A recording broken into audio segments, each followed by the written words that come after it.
Okay. So முதல் ஸ்லோகத்துல நம்ம வந்து பார்த்தோம், அது வந்து மங்களாச்சரணம் அப்படின்னு சொல்லி, அப்போ அந்த மங்களாச்சரணத்துல வியாசதேவர் தன்னுடைய பிரார்த்தனைக்கு உரிய நபர் யாரு அப்படின்னு சொல்லி அவர் வந்து அந்த ஸ்லோகத்துல வந்து தெரியப்படுத்துறாரு. ஸோ முதல்ல சொன்ன அந்த ஒரு பிரார்த்தனை வந்து நமஸ்காராத்மகம் அப்படின்னு வந்து சொல்லலாம். முதல் ஸ்லோகத்துடைய அந்த பிரார்த்தனைய நமஸ்காராத்மகம்னு சொல்லலாம், வஸ்து நிர்தேசம்னு சொல்லலாம். ஏன்னா அதுல அவர் வந்து அந்த வஸ்துவை வந்து அவர் வந்து நிரூபிக்கிறார். யாரை தியானம் பண்றாரு, அவர் எப்படிப்பட்டவர் அப்படிங்கிறதெல்லாம் அதுல வந்து நிரூபிச்சார். ஸோ போன ஸ்லோகத்துல நம்ம மேக்சிமம் கிருஷ்ணர் அவருடைய தியானத்துக்கு உரிய நபர் அப்படிங்கிறதையும், அவரை பற்றி தான் அவர் இந்த பாகவதத்துல இனிமே சொல்ல போறாரு அப்படிங்கிறத பற்றியும் நம்ம வந்து போன ஸ்லோகத்துல பார்த்தோம். எப்படி அந்த அவருடைய தியானத்துக்குரிய நபர் அது கிருஷ்ணர் தான். அது எந்த அளவுக்கு அவர் வந்து உயர்ந்தவர், பரம் அப்படின்னா அவருக்கு மேல ஒரு உயர்ந்த நபர் இல்லாதவரா இருக்கிறாரு அப்படிங்கிறதெல்லாம் நம்ம பார்த்தோம். இப்போ இதெல்லாம் பார்த்தோம், கரெக்ட். அதனால என்ன பிரயோஜனம்? கரெக்ட் இல்லையா? இப்ப அவர் வந்து பெரிய ஆளு தெரிஞ்சிருச்சு. தெரிஞ்சு என்ன செய்ய போறோம்? என்ன பிரயோஜனம்? இப்ப அவர் அதை சொன்னதுனால நமக்கு என்ன பிரயோஜனம் சொல்லுங்க.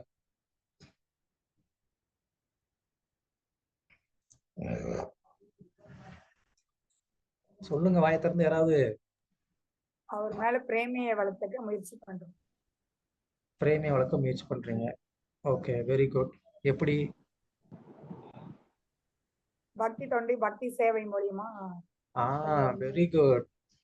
இப்போ ஒருத்தரை பற்றின ஒரு மகத்துவத்தை வந்து நமக்கு தெரிஞ்சது அப்படின்னு சொன்னா, அப்ப நேச்சுரலாவே நமக்கு அவருக்கு மேல ஒரு அட்ராக்ஷன் வருது.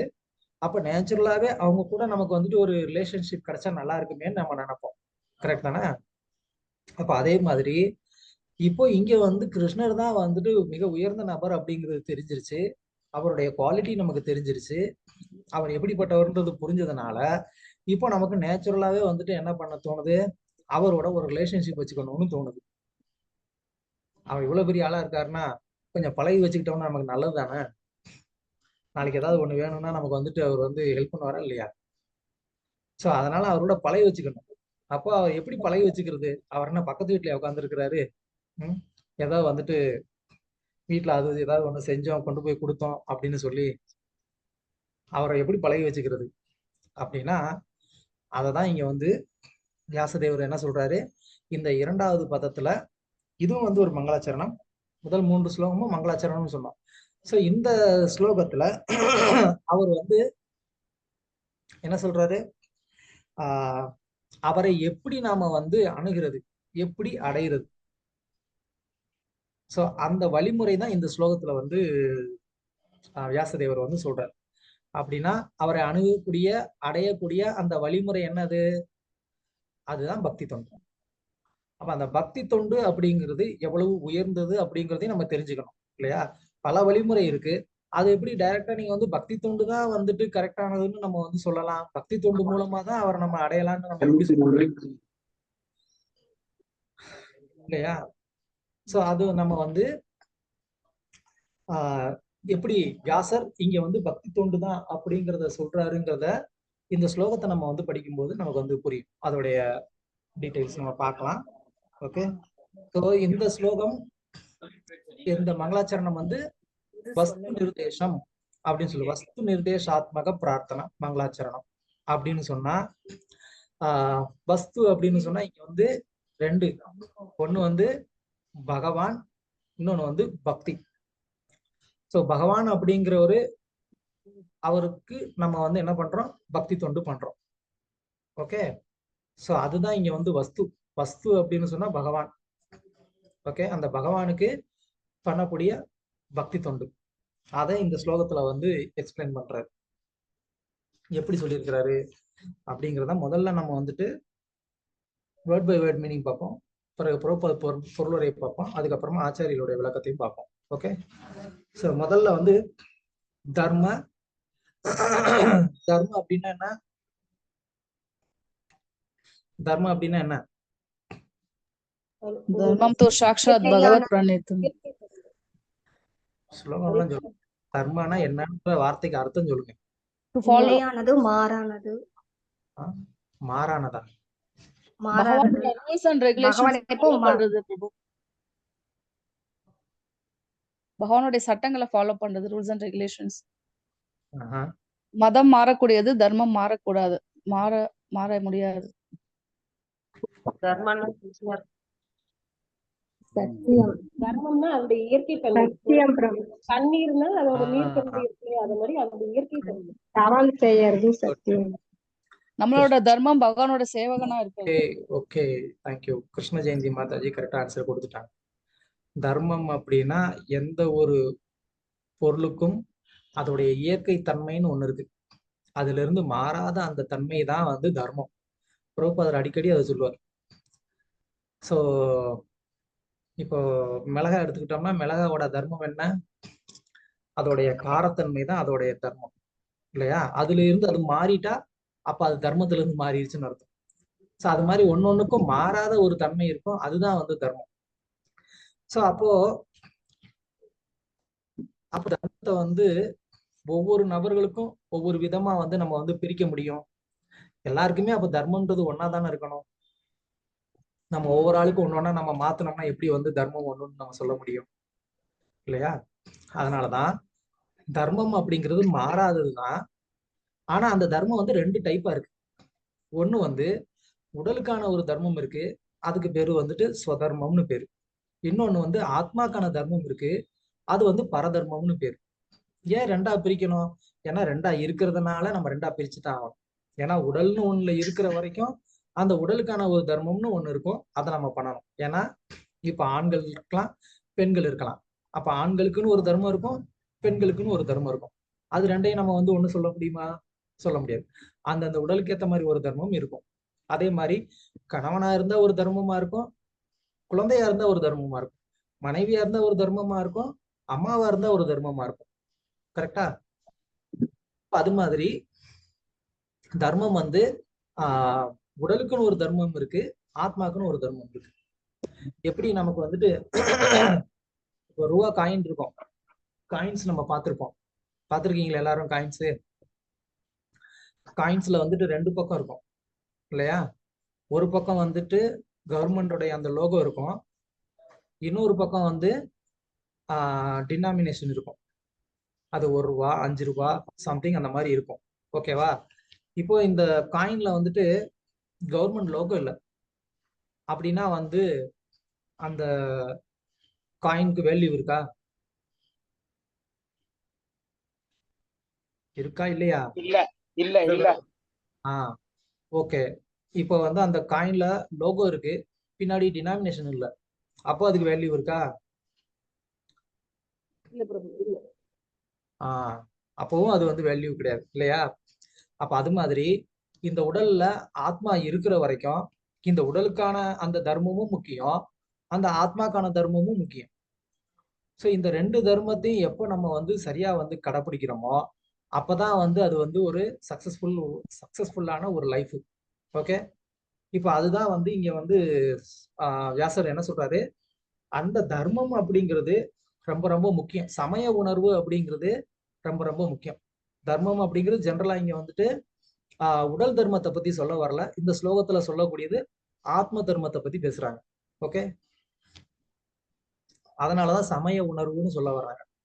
உடல் தர்மத்தை பத்தி இனிமே வந்து பேசுவாங்க, ஆனா அது இங்க வந்து சொல்லப்படலை. இங்க தர்மம் அப்படிங்கிறது எந்த தர்மத்தை வந்து சொல்றாங்க? ஆத்மா தர்மத்தை வந்து சொல்றாங்க. அதனால ஓகே, இந்த தர்மம் அப்படிங்கிறது எது வந்து தர்மம்னு ஏத்துக்கிறது? அதாவது இங்க தர்மம்னு சொல்றத கம்ப்ளீட்டா ஸ்பிரிச்சுவல் பாயிண்ட் ஆஃப் வியூல எடுத்துக்கோங்க, மறக்காதீங்க இந்த ஸ்லோகம் முடிகிற வரைக்கும். இங்க தர்மம்னு இப்ப நம்ம பேசுறது எல்லாமே வந்துட்டு spiritual point of view. Okay. இப்ப இந்த தர்மம் வந்து பலவிதம் இருக்கு இல்லையா? பலவிதம் அப்படின்னா என்ன? கர்ம காண்டம் இருக்கு, உபாசனா காண்டம் இருக்கு, ஞான காண்டம் இருக்கு. இப்படி வந்து பலவிதமான தர்மம் இருக்கு, அதாவது சமய உணர்வு. ஓகே. இப்ப எதுல வந்து எது சரின்னு நம்ம இப்ப எப்படி தெரிஞ்சுக்கிறது? இதுல எதை கடைப்பிடிச்சா, இதுக்கு முன்னாடி சொல்லியிருக்கிறார் இல்லையா வியாசர், இதுக்கு முந்தின ஸ்லோகத்துல ஓம் நமோ பகவதே வாசுதேவாய தீமகி நான் அவரை வந்து நான் மெடிடேட் பண்றேன்ட்டாரு, தியானம் பண்றேன்ட்டாரு. அப்போ அந்த நபரை அவர் எப்படி அடையணும்னு நினைக்கிறாரு, இல்ல எப்படி அடையணும்னு நமக்கு சொல்லணும்னு நினைக்கிறாரு, அது நமக்கு தெரியணும் இல்லையா? அப்படி இல்லைன்னா நம்ம எப்படி அவரை வந்து அவரை அடையிறதுக்கு நம்ம முயற்சி பண்றது? அப்போ அதுக்கு வந்துட்டு இம்மீடியட்டா வந்துட்டு அவர் வந்து ஆன்சர் கொடுக்குறாரு. சமய உணர்வு நமக்கு வந்து தேவை. ஆனா எந்த மாதிரியான சமய உணர்வு நமக்கு தேவை அப்படின்னா, புரோஜித கைட்டவ. கைட்டவ அப்படின்னா ஏமாற்றக்கூடிய தர்மம்னு ஒண்ணு இருக்கு. அதை வந்து என்ன பண்ணணும், அந்த கைட்டவ தர்மத்தை நம்ம வந்து நிராகரிச்சிடணும், அதை ஏத்துக்கிட கூடாது. ஏன்னா பலவிதமான தர்மம் இருக்கு. அந்த பலவிதமான தர்மத்துல வந்து அதெல்லாம் ஏமாற்றக்கூடிய தர்மமா இருக்கு.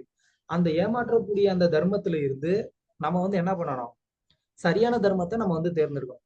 அப்ப அந்த சரியான தர்மம் அப்படிங்கிறது என்ன அப்படின்னா, அதுதான் அடுத்து சொல்றாரு. அத்திர பரமோ நிர்மத்சரானாம் சதாம். இதுல வந்து ரொம்ப முக்கியமானது வந்துட்டு அத்திர பரமோ நிர்மத்சரானாம் சதாம். அத்திர அப்படின்னு சொன்னா இந்த இந்த அப்படின்னு சொன்னா எதை சொல்றாரு, ஆல்ரெடி வந்து கைட்டவ தர்மத்தை வந்து நிராகரிக்கணும் அப்படின்னு சொல்லிட்டாரு. சோ கைட்டவ தர்மம் அப்படிங்கிறது எது? கைட்டவ தர்மம் அப்படின்னு சொன்னா கர்மகாண்ட கர்மகாண்ட செயல்கள் தான் கைட்டவ தர்மம். அதை தவிர்த்து மற்ற ஞான காண்டமோ உபாசன காண்டமோ அதுவும் கைட்டவ தர்மம் தான். ஏன் கைட்டவ தர்மம்னு சொல்லணும் அப்படின்னு சொன்னா, அது நம்ம பொருளுரையில படிக்கும்போது இன்னும் கொஞ்சம் டீட்டெயிலா பார்ப்போம். ஓகே, இங்க பரமோ நிர்மத்சரானாம் சதாம், அத்திர பரமோ நிர்மத்சரானாம் சதாம் அப்படின்னா இந்த சதாம், சதாம்னா யாரு, பக்தர்கள். அந்த பக்தர்கள் அவங்க வந்து என்ன பண்றாங்க, பரமோ நிர்மத்சரானாம் சராம், அவங்க ஆல்ரெடி வந்து ஒரு மிக உயர்ந்ததான ஒரு தர்மத்தை வந்து அவங்க வந்து கடைபிடிக்கிறாங்க.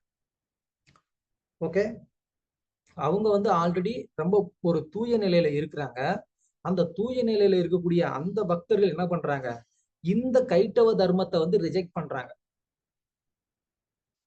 ஓகே, புரியுதா? தர்ம புரோஜித கைட்டவ அத்திர பரமோ நிர்மத்சரானாம் சதாம் அப்படின்னா, அதாவது ஆன்மீக என்ன சொல்றது, அந்த தர்மம் இருக்கு, அந்த தர்மத்துல பலது இருக்கு. அதுல நம்ம என்ன பண்ணணும், இந்த கைட்டவ தர்மத்தை ரிஜெக்ட் பண்ணணும். அதை யாரு ரிஜெக்ட் பண்ணா, பக்தர்கள் இந்த மாதிரியான கைட்டவ தர்மத்தை வந்து ரிஜெக்ட் பண்றாங்க. ஓகே, அப்ப அந்த கைட்டவ தர்மத்தை அவங்க வந்து ரிஜெக்ட் பண்ணாங்க அப்படின்னா, அப்ப அவங்க வந்து வேற என்ன பண்றாங்க அப்படின்னு சொன்னா, வேத்யம் வாஸ்தவம் அத்திர சிவதாம் தாபத்ரயோ உன்மூலனம். அவங்க வந்து பரமோ நிர்மத் சரானாம், அவங்க வந்துட்டு ஒரு 100% வந்து பியூரான ஒரு டிவோட்டியா மாறி இருக்கிறாங்க. எப்படி மாறினாங்க அப்படின்னு கேட்டா, கைட்டவ தர்மத்தை ரிஜெக்ட் பண்ணாங்க. அதுக்கு பிறகு அவங்க என்ன பண்ணாங்க, வேத்யம் வாஸ்தவம் வஸ்து, அவங்க வந்து என்ன பண்ணாங்க, உண்மையான அந்த ஒரு வஸ்து. உண்மையான வஸ்துனா எது, உண்மையான வஸ்துனா கிருஷ்ணர். அதை தான் அவர் போன ஸ்லோகத்திலே வந்து சொல்லிட்டாரு. ஓகே, அதனால அவர் இங்க வந்து கிருஷ்ணர்னு சொல்லல, வேத்யம் வாஸ்தவம் வஸ்து அப்படின்னு சொன்னா அந்த உண்மையான அந்த வஸ்துவை அவங்க வந்துட்டு புரிஞ்சுக்கிட்டதுனால இல்ல ஏத்துக்கிட்டதுனால அவங்களுக்கு என்ன பெனிஃபிட் கிடைச்சிச்சு அப்படின்னு சொன்னா, தாபத்ரய உன்மூலனம். அவங்களுக்கு வந்துட்டு இந்த பௌதிக உலகத்துல இருக்கக்கூடிய 3 விதமான அந்த துன்பம், தாபத்ரயம் இல்லையா, அத்தியாத்மிக, அதிபௌதிக, அதிதெய்வீக, இந்த 3 விதமான அந்த தாபத்ரயத்துல இருந்தும் உன்மூலனம். உன்மூலனம் அப்படின்னு சொன்னா அதை அப்படியே வேரோட எடுக்கிறது. அது சும்மா வந்து டெம்பரவரியா வந்து அதை சரி பண்றது கிடையாது. இந்த வேத்யம் வாஸ்தவம் வஸ்து, உண்மையான அந்த வஸ்துவை அவங்க அந்த வஸ்துவுக்கு அவங்க வந்து பக்தி தொண்டு பண்றதுனால, அதாவது கிருஷ்ணருக்கு பக்தி தொண்டு பண்றதுனால என்ன கிடைச்சிச்சு, தாபத்ரய உன்மூலனம். அவங்க இந்த 3 வகையான துன்பங்கள்ல இருந்து கம்ப்ளீட்டா வெளியில வந்துட்டாங்க. ஓகே, ஸ்ரீமத் பாகவதே மகாமுனி கிருதே கிம்பா பரைர் ஈஸ்வர. அந்த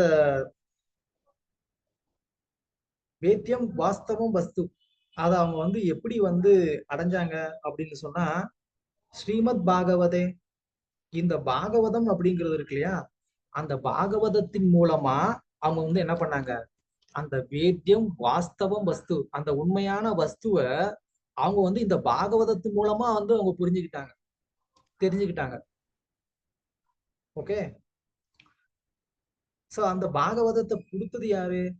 மகாமுனி கிருதே கிம்பா பரைரீஸ்வர. மகாமுனி அப்படின்னு சொன்னா இந்த இடத்துல நமக்கு வந்துட்டு 2 விதமான ஆன்சர் வந்து கொடுக்குறாங்க. ஒண்ணு டைரக்டா வியாசர்னு எடுத்துக்கலாம், ஏன்னா அவர் தான் இதை தொகுத்தவர்னு சொல்லி. இல்ல மகாமுனியை வந்துட்டு நாராயணராவும் எடுத்துக்கலாம், ஏன்னா அவர் தான் ஆரம்பத்துல இந்த பாகவதத்தை வந்து பிரம்மாவுக்கு வந்து கொடுத்தது. சோ அதனால இந்த பாகவதத்துல வந்து கொடுக்கப்பட்டிருக்கக்கூடிய இந்த தர்மத்தை விட கிம்பா பறை வேற என்ன வந்து ஒரு உயர்ந்த ஒரு தர்மம் இருக்க முடியும்?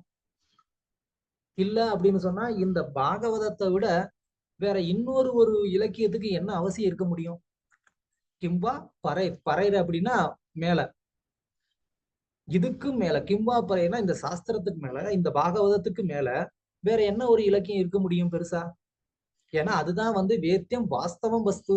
அது வந்து அந்த உண்மையான வஸ்துவை நமக்கு காமிச்சு கொடுக்கக்கூடியதா இருக்கும் போது அப்படின்னு என்ன அர்த்தம்?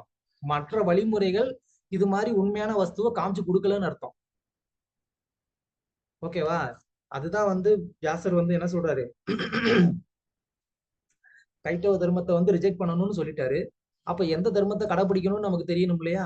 அப்ப கைட்டவ தர்மத்தை ரிஜெக்ட் பண்ணதுக்கு அப்புறம் எந்த தர்மத்தை கடைபிடிச்சு இந்த பக்தர்கள் வந்து ஒரு தூய நிலையை அடைஞ்சாங்க? நிர்மத் சரணம், எந்த விதமான ஒரு குறையோ இல்லைன்னா அகங்காரமோ இல்லாம அதுல இருந்து விடுபட்டு இருக்கிறாங்க அப்படின்னா அது எப்படி நடந்துச்சுன்னு நமக்கு தெரியும் இல்லையா? அதுதான் வந்து இங்க வியாசர் என்ன சொல்றாரு, ஸ்ரீமத் பாகவதே. அது வந்து என்ன, அந்த பாகவதம்ங்கிற அந்த ஒரு வழிமுறை மூலமா அவங்க வந்து என்னன்னாங்க, நிர்மத் சரணம்னு ஆயிருக்கிறாங்க. நிர்மத் சரணம் அப்படின்னு சொன்னா பொறாமைன்னு ஒரு அர்த்தம். அந்த பொறாமையில இருந்து விடுபட்டதனால அவங்களால என்ன பண்ண முடிஞ்சது, அந்த பாகவதத்துல வந்து கொடுக்கப்பட்டிருக்கிற அந்த வழிமுறையின் மூலமா வேத்தியம் வாஸ்தவம் வஸ்து, அந்த உண்மையான வஸ்துவை அவங்களால வந்து புரிஞ்சுக்க முடிஞ்சது. ஈஸ்வர அப்படின்னா பகவான், கிம்பா பரேரீஸ்வர அப்படின்னு சொன்னா இன்னொரு ஒரு அர்த்தம் என்ன அப்படின்னு சொன்னா, இந்த வேத்தியம் வாஸ்தவம் இருக்கு இல்லையா, இந்த வஸ்து கிம்பா பரேர், அதுக்கு மேலான ஒரு வஸ்து எதுவுமே கிடையாதுன்னு அர்த்தம். ஓகே. கிம்பா பரேர் ஈஸ்வர, அது ஒண்ணு வந்து அந்த பாகவதத்துக்கு மேல வேற எதுவும் இல்லை அப்படின்ற ஒரு மீனிங் எடுத்துக்கலாம். இல்ல அப்படின்னு சொன்னா பகவானுக்கு மேல வேற ஒருத்தர் கிடையாதுன்னு வந்து எடுத்துக்கலாம். ஓகே. சத்யோ கிருதி அபருத்தியதே அத்திர கிருதிவி சுஸ்ருபி தக்ஷணாத்.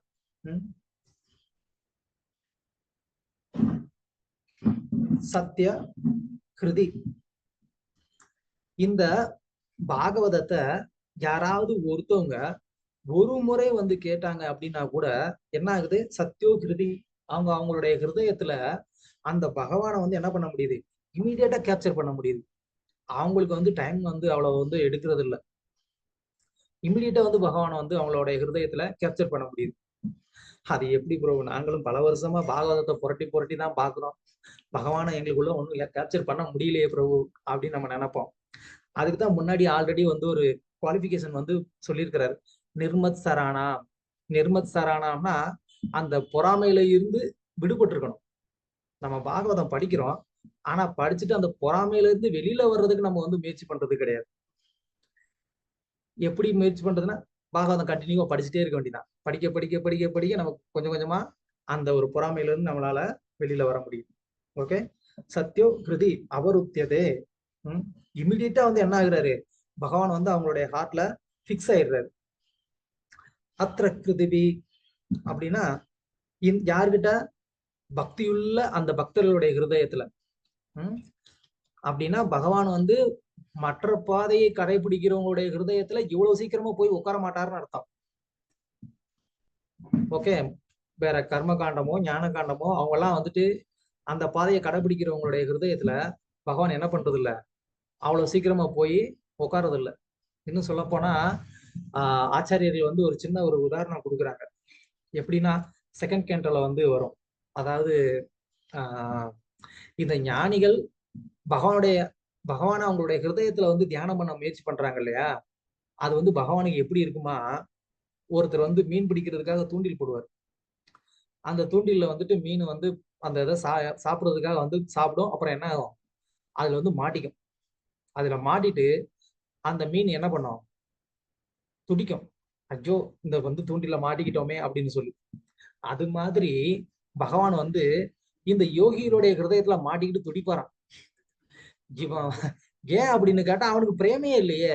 பிரேமை இல்லாதவனுடைய ஹிருதயத்துல உட்கார்ந்து எப்படி ஒரு சந்தோஷமா வந்து இருக்க முடியும் இல்லையா? இப்ப நம்மளே ஒருத்தவங்க வீட்டுக்கு போறோம், அவங்க வந்து வந்துட்டாங்கப்பா, இவங்க வந்து இன்னும் 4 நாள் வீட்டை காலி பண்ண மாட்டாங்களே அப்படின்னு நினைப்பாங்க. அந்த மாதிரி ஒரு ரியாக்ஷன் நம்ம நிறைய நமக்கு எக்ஸ்பீரியன்ஸ் இருக்கும், நிறைய வீட்டுல பார்த்திருப்போம். அப்படின்னா நம்ம உடனே என்ன பண்ணுவோம், அது அந்த வீட்டுல இருந்து போக முடிஞ்சிட்டா பரவாயில்ல, ஆனா போக முடியாத ஒரு சூழ்நிலையும் இருக்குன்னு வச்சுக்கோங்க. அப்ப அந்த 4 நாள் நமக்கு எப்படி இருக்கும், சந்தோஷமா இருக்குமா? என்ன பண்ணுவோம், அந்த 4 நாள் நமக்கு கடக்கிறதுக்கு ரொம்ப கஷ்டமா இருக்கும் இல்லையா? ஐயோ இங்க வந்து உட்காந்துட்டோமே, எப்படி நம்ம இந்த இடத்த விட்டு போறது அப்படின்னு சொல்லி. அது மாதிரி பகவான் வந்து அந்த யோகிகளுடைய ஹிருதயத்துல உட்காந்துட்டு எப்படா இவன் நம்மளை விடுவான் அப்படின்னு சொல்லிட்டு நினைச்சிட்டு இருப்பாராம். ஏன்னா அவனுக்கு பகவானுக்கு மேல வந்துட்டு பிரேமை இல்ல, அவனுக்கு வந்து பகவானுடைய ரூபத்துல நம்பிக்கை இல்ல, அவனுக்கு வந்துட்டு பகவானோட அந்த அருவம் தான் பெருசா இருக்கு. நம்ம பக்கத்துல ஒருத்தர் இருக்கிறாரு, 2 பேர் இருக்கிறோம், நம்மளை விட வந்து பக்கத்துல இருக்கிற இன்னொருத்தருக்கு வந்து முக்கியத்துவம் கொடுத்துட்டே பேசிட்டு இருந்தா நமக்கு எப்படி இருக்கும்? 2 பேருமே சமமா ட்ரீட் பண்ணா ஒண்ணும் இல்ல, ஆனா இன்னொருத்தருக்கு மட்டுமே முக்கியத்துவம் கொடுத்து பேசிட்டு இருந்தா நமக்கு எப்படி இருக்கும்? அப்ப நம்ம ஏன் அங்க இருக்கணும்னு தோணும் இல்லையா? அது மாதிரி அந்த யோகிக்கு வந்து பிரம்மம் தான் வந்து முக்கியமா தெரியுது, பகவான் முக்கியமா இல்ல. ஆனா அதே நேரத்துல அவன் பகவான் தான் மெடிடேட் பண்றான். அப்ப அவன் மெடிடேஷனுக்காக பகவான் அங்க இருக்கவும் வேண்டியிருக்கு. எவ்வளவு கஷ்டமான சூழ்நிலைன்னு பாருங்க பகவானுக்கு. அவரை போட்டு இந்த மாதிரி வந்து டார்ச்சர் பண்றாங்க. சோ அதனால அத்திர கிருதிபி அப்படின்னு சொன்னா, பக்தர்களா இருக்கிறதுனால அவங்களுடைய ஹிருதயத்துல பகவான் வந்து என்ன பண்றாரு, ரொம்ப ஈஸியா குயிக்கா அவங்களுடைய ஹிருதயத்துல போய் உட்காந்துக்கிறாரு ரொம்ப சந்தோஷமா. ஏன் அப்படின்னு சொன்னா, நம்மள வந்து நீங்க கண்டிப்பா எங்க வீட்டுக்கு வந்தாலே வந்து ஆகணுங்க அப்படின்னு சொல்றவங்க வீட்டுக்கு போறதுக்கு நமக்கு எவ்வளவு சந்தோஷமா இருக்கும். ஏன்னா நம்மள போனாலே அவங்க நல்லா கவனிச்சுப்பாங்க. அப்போ அவங்க வீட்டுக்கு போறதுக்கு நமக்கு இன்ட்ரெஸ்ட் இருக்கும். இவன் ஏன்டா வந்தான்னு நினைச்சாங்கன்னா அப்ப அவங்க வீட்டுல இருக்கிறதுக்கு நமக்கு இன்ட்ரெஸ்ட் இருக்காது. அது மாதிரி பக்தர்கள் வந்து பகவான் தன்னுடைய ஹிருதயத்துல எப்ப வருவாருன்னு காத்துக்கிட்டு இருக்கிறாங்க. அவருடைய அந்த ரூப லாவணியத்தை அவர் நம்மளுடைய ஹிருதயத்துல நம்ம எப்படி எப்ப பார்க்க போறோம் அப்படின்னு சொல்லி பக்தர்கள் வெயிட் பண்ணிட்டு இருக்கிறாங்க. அதனால வந்து என்ன பண்றாரு பகவான், டிலே பண்ணாம போய் டக்குன்னு உட்காந்துடுறாரு. வேற யாரும் வந்து இடத்த பிடிக்கிறதுக்கு முன்னாடி நம்ம போய் இடத்த பிடிச்சிருவோம் அப்படின்னு சொல்லிட்டு பகவான் வந்து என்ன பண்றாரு, அங்க வந்து உட்காந்துடுறாரு. சுஸ்ருபீஸ் தக்ஷணாத் அப்படின்னு சொன்னா, இந்த மாதிரியான ஒரு உணர்வை வளர்த்துக்கிறாங்க இல்லையா? எந்த மாதிரி உணர்வு, பகவானுக்கு மீதான அந்த ஒரு அன்பு தொண்டை, நிர்மத் சரானா, பொறாமையிலிருந்து விடுபட்டிருக்கணும். அதே நேரத்துல பகவானுக்கு மேல அன்பும் வளர்த்திருக்கணும். பொறாமையில இருந்து விடுபட்டிருக்கோங்கிறது மட்டுமே குவாலிபிகேஷன் ஆயிராது. ஏன் அப்படின்னு சொன்னா, நிறைய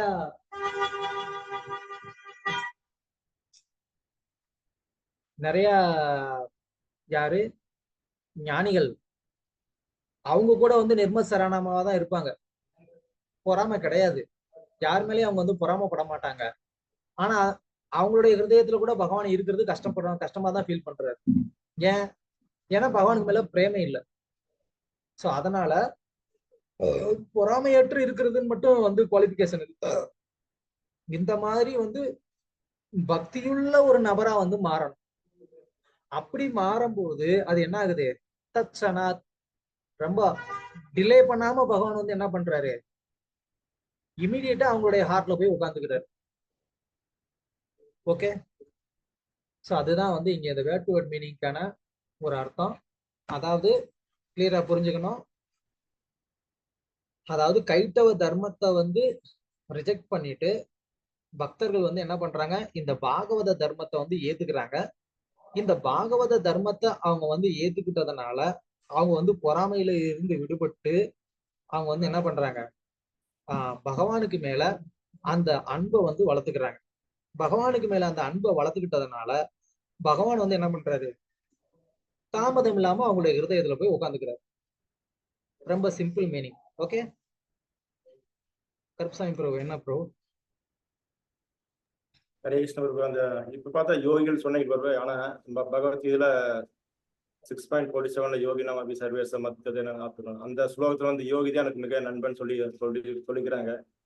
இப்ப இந்த இடத்துல வந்து யோகிகள் வந்து நம்மளுக்கு சிரம சொல்லிக்கிறாங்க. அதனால யோகி அப்படின்னு சொன்னா அது வந்து பக்த யோகியை தான் கிருஷ்ணர் அங்க வந்து சொல்றாரு. மத் கதேன அந்தராத்மன. மத் கதேனா என்ன, என்னுடைய லீலைகளை வந்து பத்தி விவாதிக்கிறதுல அவங்க வந்துட்டு ஈடுபட்டு இருப்பாங்கன்னு அர்த்தம். அந்த யோகிகள் தான் வந்து உயர்ந்தவங்கன்னு சொல்றாரு.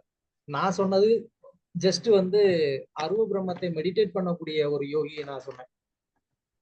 ஓகே ஹரேஷ். இன்னும் சிலர் வந்து பரமாத்மாவை கூட மெடிடேட் பண்ணுவாங்க. ஆனாலும் அவங்களுக்கு பரமாத்மாவை மெடிடேட் பண்ணா கூட பிரம்மத்துல ஐக்கியமாகிறது அவங்களுடைய கோலா இருக்கும். பிரபு வந்து இரண்டாவது வகை யோகியா பிரபு பரமாத்மாவை அடையிறாங்க. முதல் வகைக்கு வந்து இந்த பிரம்மஜோதி அடையிறாங்க. ரெண்டாவது வகையான யோகி வந்து பரமாத்மா அடையிறாங்களா பிரபு? ஸ்லோவா ப்ராசஸ் பரமாத்மாவை மெடிடேட் பண்ணா கூட பிரம்மத்தையும் அடையணும்னு நினைக்கிறவங்களும் இருக்கிறாங்க. ஓகே, கேள்வி ஏதாவது கடைசியில வச்சுக்கலாம். ஹரே கிருஷ்ணா. நம்ம இப்ப அதை கண்டினியூ பண்ணுவோம். நமக்கு இன்னைக்கு இந்த ஸ்லோகத்தையாவது முடிக்கிறதுக்கு பார்ப்போம். இன்னும் 3வது ஸ்லோகம் வேற இருக்கு. ஓகே, இப்போ வந்து பொருளுரையில நம்ம வந்து பார்ப்போம் எங்க பிரபுபாதர் எப்படி இப்ப நம்ம டிஸ்கஸ் பண்ண விஷயத்த வந்து எப்படி சொல்லியிருக்கிறாரு அப்படின்னு சொல்லி. பொருளுரை ஃபர்ஸ்ட் பேராலேயே பாருங்க. முதல்ல, மதம் என்பது 4 மிக முக்கியமான விஷயங்களாகிய புண்ணிய செயல்கள், பொருளாதார முன்னேற்றம், புலன்களின் திருப்தி மற்றும் இறுதியாக ஜடப்பிணைப்பிலிருந்து விடுதலை ஆகியவைகளை உள்ளடக்கியதாகும். மதப்பற்றற்ற வாழ்வு ஓர் அநாகரீகமான நிலையாகும். அப்படின்னா பிரபுபாதர் ஃபர்ஸ்ட் என்ன சொல்றாரு, ஒரு ரிலிஜியஸ் அப்படிங்கிறது வந்து மனித நாகரீகத்துக்கு அவசியமானதுன்னு சொல்றாரு. ஓகே, ஏதோ ஒரு ரிலிஜியஸ்ல வந்துட்டு கனெக்டடா இருக்கணும், அது கண்டிப்பா வந்து அவசியம். பட் அதுல பரதர்மத்தை வந்து ரீச் பண்ண முடிஞ்சது, அது எவ்வளவு பேருக்கு முடியுதோ அது வேற விஷயம். ஆனா ஏதாவது வந்து ஒரு தர்மத்தை வந்து கடைபிடிக்கிறதுல ஒருத்தர் வந்து கண்டிப்பா ஈடுபட்டு இருக்கணும். ஓகே, அதுதான் தர்மங்கிற வார்த்தைக்கு நான் முதல்ல என்ன விளக்கம் கொடுத்தேன். இந்த மாதிரியான மற்ற ஆன்மீக தன்னுணர்வு பாதையை பத்தி தான் சொன்னோம். அதுதான் இங்க மதம் அப்படின்னு சொல்றாரு பிரபுபாதர். மதம் அப்படின்னு சொன்னா இன்னைக்கு இருக்கிற மாதிரி கிறிஸ்டியன், ஹிந்து, முஸ்லிம் அப்படி கிடையாது. மதம் அப்படின்னு சொன்னா மற்ற சித்தாந்தங்கள்னு அர்த்தம். சோ வேதத்துல கூட வந்து 6 விதமான கருத்துக்கள் இருக்கு. அதெல்லாம் மதம்னு தான் சொல்லுவாங்க. மதம் அப்படின்னு சொன்னா மற்ற சித்தாந்தம்னு அர்த்தம். நையாயிகா, வைசேஷிகா, மீமாம்சா, வேதாந்தா, யோகா, இப்படி வந்து 6 விதமான சித்தாந்தம் இருக்கு. அதெல்லாம் மதம் அப்படின்னு தான் சொல்லுவாங்க. ஓகே, அடுத்து 2வது பேரா பாருங்க. தாழ்ந்த நிலையிலுள்ள மனித நாகரீகங்களில் ஜட இயற்கையை அடக்கி ஆளும் போட்டி எப்போதுமே இருந்து வருகிறது. அதாவது புலன்களை திருப்தி செய்வதற்காக தொடர்ந்து போட்டி இருந்து வருகிறது. இத்தகைய உணர்வால் உந்தப்படும் மனிதன் மதத்தை நோக்கி திரும்புகிறான். இவ்வாறு அவன் பௌதிக லாபத்தை பெறுவதற்காக புண்ணிய செயல் அல்லது சமய கடமையை செய்கிறான்.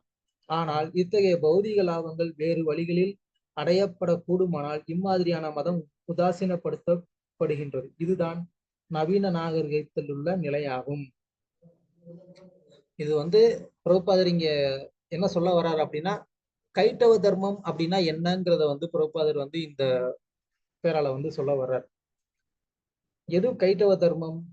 கைட்டவ தர்மம் அப்படின்னு சொன்னா, இப்போ இந்த மனித பிறவின்னு ஒண்ணு இருக்கு. இந்த மனித பிறவியினால அடையப்பட வேண்டிய உன்னதமான ஒரு இலக்கு இருக்கு. அந்த உன்னதமான இலக்கை அடைய விடாம நமக்கு அதை விட்டு ஒரு தாழ்வான ஒரு இலக்கை அடையிறதுக்கு நமக்கு வழிகாட்டுறாங்களே இல்லையா, ஏமாத்துறாங்க. ஆக்சுவலா அது வந்து ஏமாற்றப்படுறது. நீங்க வந்து ரொம்ப கஷ்டப்பட்டு நல்லா கடினமா உழைச்சிங்க, அந்த உழைப்புக்கு வந்து 10,000 கொடுக்கணும்னு வச்சுக்கோங்க. ஆனா 10,000 கொடுக்காம ஒரு 1000 மட்டும் தான் கொடுத்தாங்க அப்படின்னா அப்ப அது வந்து சீட்டிங் இல்லையா? என்னுடைய உழைப்புக்கு ஏற்ற ஊதியம் கிடைக்கலன்னு சொல்லுவோம். அது மாதிரி இந்த மனித பிறவி மூலமா அடையப்பட வேண்டிய அந்த உன்னதமான ஒரு இலக்குன்னு இருக்கு. அந்த இலக்கை அடைய விடாம நம்மளை வந்து டைவர்ட் பண்றதுக்கு பேர் தான் என்னது? கைட்டவ தர்மம். கைட்டவ தர்மம்னா சீட்டிங், ஏமாத்தக்கூடிய ஒரு தர்மம்னு அர்த்தம். அதுதான் பிரபுபாதர் இங்க வந்து என்ன சொல்றாரு? புலனின்பம் தான் வந்து அவனுக்கு வந்து பிரதானமா இருக்கு. அந்த புலனின்பத்துக்காக அவன் வந்து என்ன பண்ணிக்கிறான்? ஒரு தர்மத்தை அவன் வந்து கடைபிடிச்சுக்கிறான். இல்ல புலனின்பத்துக்கு ஹெல்ப் பண்ற மாதிரியான ஒரு தர்மம் தான் வேணும்னு நினைக்கிறான். அப்போ அதுக்கு ஏத்த மாதிரி ஹெல்ப் பண்ணக்கூடிய ஒரு தர்மத்தை அவன் வந்து ஏத்துக்கிட்டு இதுதான் உயர்ந்த ஒரு தர்மம்னு அவன் வந்து நினைக்கிறான். புரியுதா? அதுதான் வந்து கைட்டவ தர்மம் அப்படின்னு இங்க பிரபுபாதர் வந்து சொல்ல வர்றாரு. ஓகே, அடுத்த பேரல பாருங்க. வேதங்களில் மேலே குறிப்பிட்ட 4 செயல்களும் ஒழுங்கான முறையில் நியமிக்கப்பட்டுள்ளதால் மிதமிஞ்சிய புலனின்ப போட்டி ஏற்படாது. 4 செயல்ங்கிறது என்னது? தர்ம அர்த்த காம மோட்சம். Very good. தர்ம அர்த்த காம மோட்சம். அதுதான் வந்துட்டு இந்த பேராக்கு மேல வந்து பிரபுபாதர் வந்து சொல்லியிருக்கிறாரு. ஓகே, அதை கடைபிடிக்காததுனால இப்ப நமக்கு லைவா நமக்கு இப்ப கரண்ட் சொசைட்டிலேயே நம்ம பார்க்கலாம், மிதமிஞ்சிய புலனின்பம் அப்படிங்கிறது வந்து ஜாஸ்தி ஆயிடுச்சு.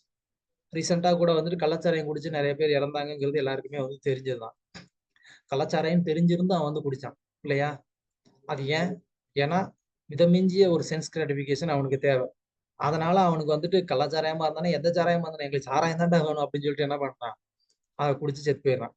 ஸோ அந்த மாதிரி மிதமிஞ்சிய புலனின்பம் வந்து அதுக்கான போட்டி இப்ப இருக்கு. ஆக்சுவலா எப்போ நம்ம வந்து இந்த வர்ணாசிரம தர்மத்தை வந்து கடைபிடிக்கிறோமோ அங்க வந்து இது வந்து ஒரு ரெகுலேட்டடா இருக்கும். ஸோ பிரபுபாதர் வந்து அடிக்கடி சொல்லுவாங்க, இந்த மாதிரி வந்து மது விற்கிறதோ இல்லைன்னா வந்து ஈவன் ப்ராஸ்டியூஷனோ கூட வந்துட்டு ஒரு நாட்டுல வந்துட்டு சட்டப்படி வந்து ஒரு இடத்துல இருக்கணும்னு பிரபுபாதரே வந்து சொல்லுவார். ஏன் அப்படின்னு சொன்னா, அது இல்லை அப்படின்னு சொன்னா அந்த நபர்கள் வந்து என்ன பண்ணுவாங்க? சொசைட்டியை வந்து ஸ்பாயில் பண்ணுவாங்க. சொசைட்டில வந்து நல்லா இருக்கிறவங்களெல்லாம் கெடுப்பாங்க. அப்போ அந்த மாதிரியான ஒரு தப்பு நடக்காம இருக்கிறதுக்கு அரசாங்கமே என்ன பண்ணணும்? சில இடங்கள்ல இதை வந்து பண்ணிதான் ஆகணும். அப்போ அது வந்து என்ன ஆகும்? கண்ட்ரோல்டா இருக்கும். ஆனா இப்போ வந்து என்னாச்சு? இப்போ வந்து அது அன்லிமிட்டடா வந்து போய்கிட்டு இருக்கு. ஏன்னா அந்த மாதிரி வந்து ஒரு சென்ஸ் கிராட்டிபிகேஷனே வந்துட்டு ஒரு மெயினான ஒரு வாழ்க்கைன்னு ஆயிப்போச்சு. ஆனால் ஸ்ரீமத் பாகவதம் இவ்வெல்லா புலனின்ப செயல்களுக்கும் அப்பாற்பட்டதாகும். இது போட்டிக்குரிய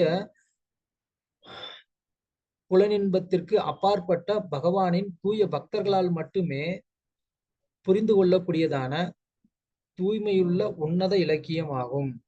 ஸோ பிரபுபாதர் வந்து அந்த நிர்மத் சரானாம் சதாம் பர்த்தமா அதுதான் பிரபுபாதர் வந்து விளக்குறாரு. நிர்மத் சரானாம்னா என்ன? அந்த போட்டி இல்லாத பொறாமை இல்லாத அந்த ஒரு குணம். அது இருக்கும் போதுதான் இந்த இலக்கியத்தை புரிஞ்சுக்க முடியும்னு சொல்றாரு பிரபுபாதர். அது இல்லைன்னா நமக்கு இது புரியாது. பௌதிக உலகில் மிருகத்துக்கிடையிலும் மனிதனுக்கிடையிலும், பௌதிக உலகில் சமுதாயத்துக்கிடையிலும் தேசத்துக்கிடையிலும் தீவிரமான போட்டி நிகழ்ந்து கொண்டிருக்கிறது. ஆனால் பகவானின் பக்தர்கள் அத்தகைய போட்டிகளை கடந்து மேலே சென்று விடுகின்றனர் இல்லையா? இது வந்து நமக்கு இன்னைக்கு ரியல் லைஃப்ல நம்ம கண் முன்னாடி பாக்குறோம் எவ்வளவு காம்படிஷன் இருக்கு அப்படின்னு சொல்லி. எதை எடுத்தாலும் எல்லாத்துலயுமே காம்படிஷன் இல்லையா?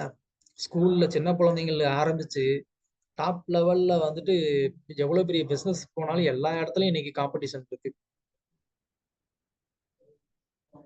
ஆனா பக்தர்கள் வந்து என்ன பண்றது இல்ல, அந்த மாதிரி காம்படிஷனுக்கு அவங்க வந்து போறது கிடையாது.